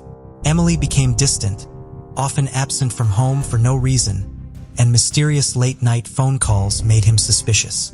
Every time he asked, Emily only responded with half-lies and evasions. The tension between them increased. The arguments never stopped, and the atmosphere in that luxurious house became heavier than ever. Long nights, David was alone in his office, looking at family photos, his heart filled with thousands of questions and unspoken pain. He felt helpless and angry, not only at Emily but also at himself. How could he let things become like this? What did he do wrong to lose the wife he loved more than anything? The tension reaches its peak when David decides to hire a private investigator to follow Emily. The report from the detective was a blow to David, as he knew clearly about the relationship between Emily and Bryn. The secretly taken photos and recorded conversations are all irrefutable evidence of Emily's betrayal. David's heart was torn apart, not only because of his wife's betrayal, but also because his dreams of a perfect family were shattered. Emily, meanwhile, continues to sink deeper into her relationship with Bryn, unaware that her secret has been exposed. These moments with Bryn bring her joy and temporary escape from her painful reality, but at the same time take her further and further away from reality. She didn't know that a big storm was about to strike, threatening to sweep away everything she had. On the night of June 15th, David Miller returned home, disappointed and angry as he learned the truth about his wife's affair. Days before, he had received a detailed report from a private investigator about Emily and Bryn. The photos of the two of them cuddling together, emotional messages, and secret meetings made David's heart feel like it was being torn apart. He couldn't believe that the woman he once loved and trusted could betray him so cruelly. When entering his luxurious house, David felt the air was heavy and stuffy. Emily was sitting in the living room, seemingly sensing something was wrong. Her eyes met David's indignant gaze. No greetings, no smiles, just dead silence. David walked over and threw the stack of photos and messages on the table in front of Emily. "Please explain, what is this?" His voice was cold and full of anger. Emily looked at the photos, her eyes wide with horror. She knew there was nothing left to deny anymore. The truth has been revealed, and there is no way out of this situation. "David, please listen to my explanation." Emily tried to stay calm, but her voice shook with fear. "Things are not what you think, not what I thought," David shouted. "The storm was strong. Do you think I'm an idiot? You betrayed me, betrayed this family." Emily began to cry, tears rolling down her cheeks. She tried to give reasons for her choice of actions, saying she felt lonely, abandoned, that Bryn gave her the attention and affection she lacked. But for David, no explanation can erase the pain of betrayal. The argument between them escalated, turning into words as sharp as knives cutting into each other's hearts. David couldn't control his anger, and Emily was cornered by the accusations. The atmosphere in the house became stuffy and tense to the point of being unbearable. On that fateful night, the atmosphere in David and Emily Miller's luxurious home was filled with tension and violence. After a fierce confrontation when David discovered Emily's betrayal, the situation did not calm down but became increasingly worse. Blames, screams, and despair covered every corner. David, after the argument, decided to go to bed to avoid having to deal with Emily any further. He could not have imagined that this action would be the last time he lay in his bed.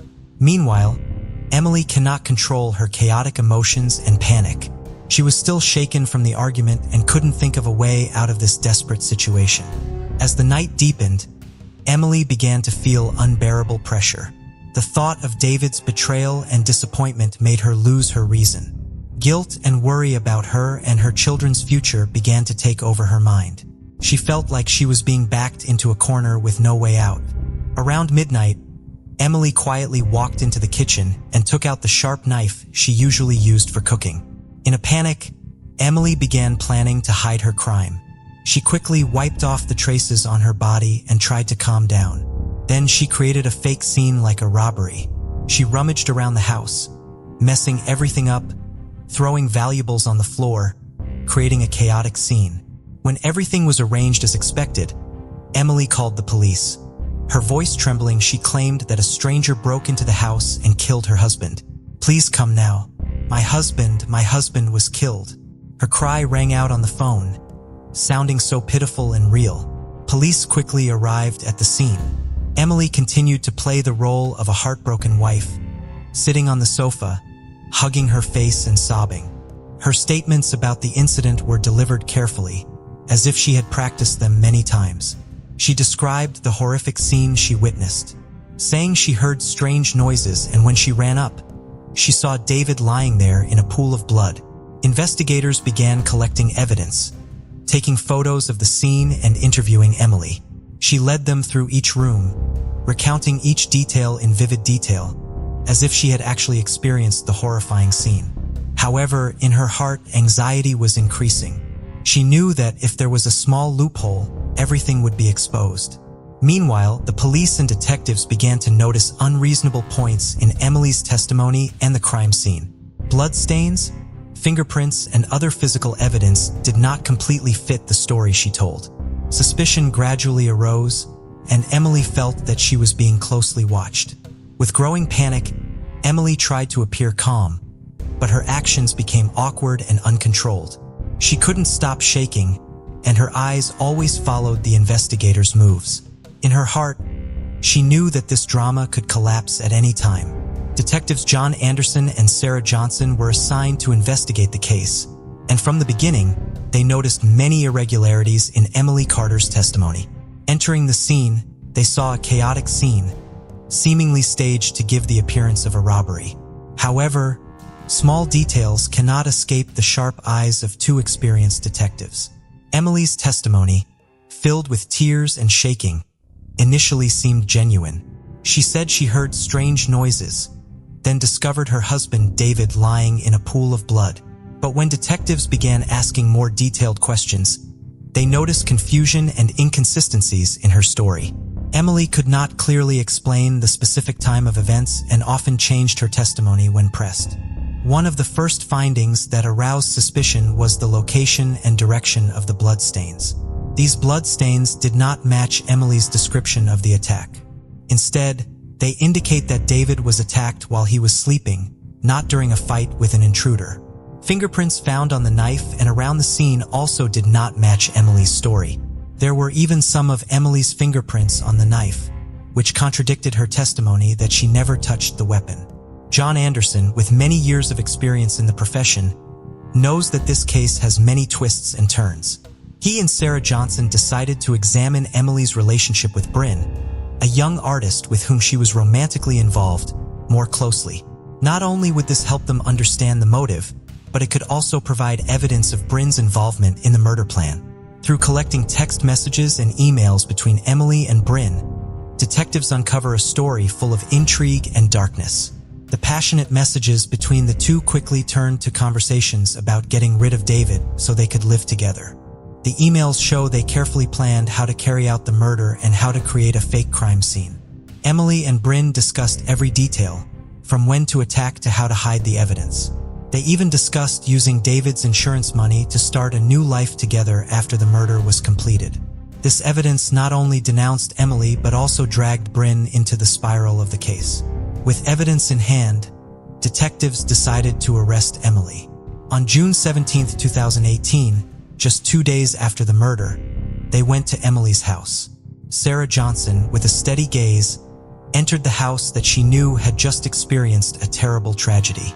Emily, upon seeing the detectives, tried to stay calm, but panic was evident in her eyes. "Emily Carter, you are under arrest for murder," John Anderson announced, handcuffing her. Emily cried out in despair, trying to deny all accusations, but could not escape the arms of the law. She was taken to the police station in a state of panic and collapse. Not long after, Bryn was also arrested. Detectives followed phone calls and email addresses to find his whereabouts. When arrested, Bryn initially denied any involvement in the case. But in the face of irrefutable evidence, he had to admit his role in this cruel plan. Bryn was led quietly to the police station. His eyes were filled with fear and regret when he saw the detectives preparing documents for the interrogation. John Anderson and Sarah Johnson knew this would be a complex and shocking case, but they also knew they had taken an important step toward bringing justice for David Miller. In the following days, detectives continued to gather more evidence and statements from both Emily and Bryn. The investigation expanded. Interrogations were conducted continuously to clarify all aspects of the case. The horrifying details of the murder plan were gradually revealed, leaving the public shocked and indignant. The trial of Emily Carter and Bryn began in March 2019, lasted for 3 months, and attracted intense public and media attention. From the first day, the courtroom was filled with people, all watching every development of the case with curious, intense eyes. Prosecutors have carefully prepared to expose Emily and Bryn's crimes, presenting a chilling picture of their vicious murder plan. The first evidence presented was a series of text messages and emails between Emily and Bryn. The cold and cruel words show that they plotted and planned in detail to kill David. In the messages, they discussed the murder method, how to create a fake crime scene, and promised a future together after David was eliminated. The emails not only revealed their sexual relationship, but also showed they discussed using David's insurance money to start a new life. Evidence from the scene was also presented in detail by the prosecutor. The knife used to kill David with Emily's fingerprints was analyzed and confirmed to be the murder weapon. The blood stains in the bedroom and on Emily's clothes could not be deceived. They all pointed to her as the person who had committed the cruel act. Forensic experts also analyzed David's injuries, showing that he was attacked while he was sleeping without a chance to fight back. The defense tried to build the image of Emily as a woman. Women suffer from psychological pressure and crisis due to stressful married life. They claimed that Emily was pushed to the brink of despair and acted in a state of unconsciousness. They also tried to portray Bryn as a blind lover, caught up in situations without foreseeing the consequences. However, clear evidence and witness statements proved Emily and Bryn guilty. Witnesses, including friends and acquaintances of David, recounted unusual changes in Emily's behavior before the crime, as well as times they saw her and Bryn meeting in secret. These testimonies have reinforced evidence of their illicit relationship and criminal conspiracy. Prosecutors left no detail out. They vividly and horrifyingly describe how Emily brutally killed her husband while he slept and how she tried to cover up the crime by creating a fake crime scene. Emily's cruelty and coldness were exposed before the entire trial, making many attendees feel chills. Finally, after 3 months of intense trial, on June 12, 2019, the trial came to an end. It took the jury only a few hours to reach a verdict. Emily Carter was sentenced to life in prison without parole on the charge of first-degree murder. This sentence reflects the severity of the law regarding her cruel actions in attempted murder. Bryn also did not escape punishment. He was sentenced to 25 years in prison on the charge of accessory to murder. Although he did not directly act, his participation and complicity in the criminal conspiracy cost him dearly. The imprisoned criminal is a clear illustration of the serious consequences of embarking on a path of crime. We've reached the end of today's video. What are your thoughts on this case? Thanks for diving into another mystery with us. If you enjoyed unraveling the clues and chasing the truth, don't forget to hit that subscribe button and give us a thumbs up. Your support helps us bring you more thrilling cases and deep dives into the unknown.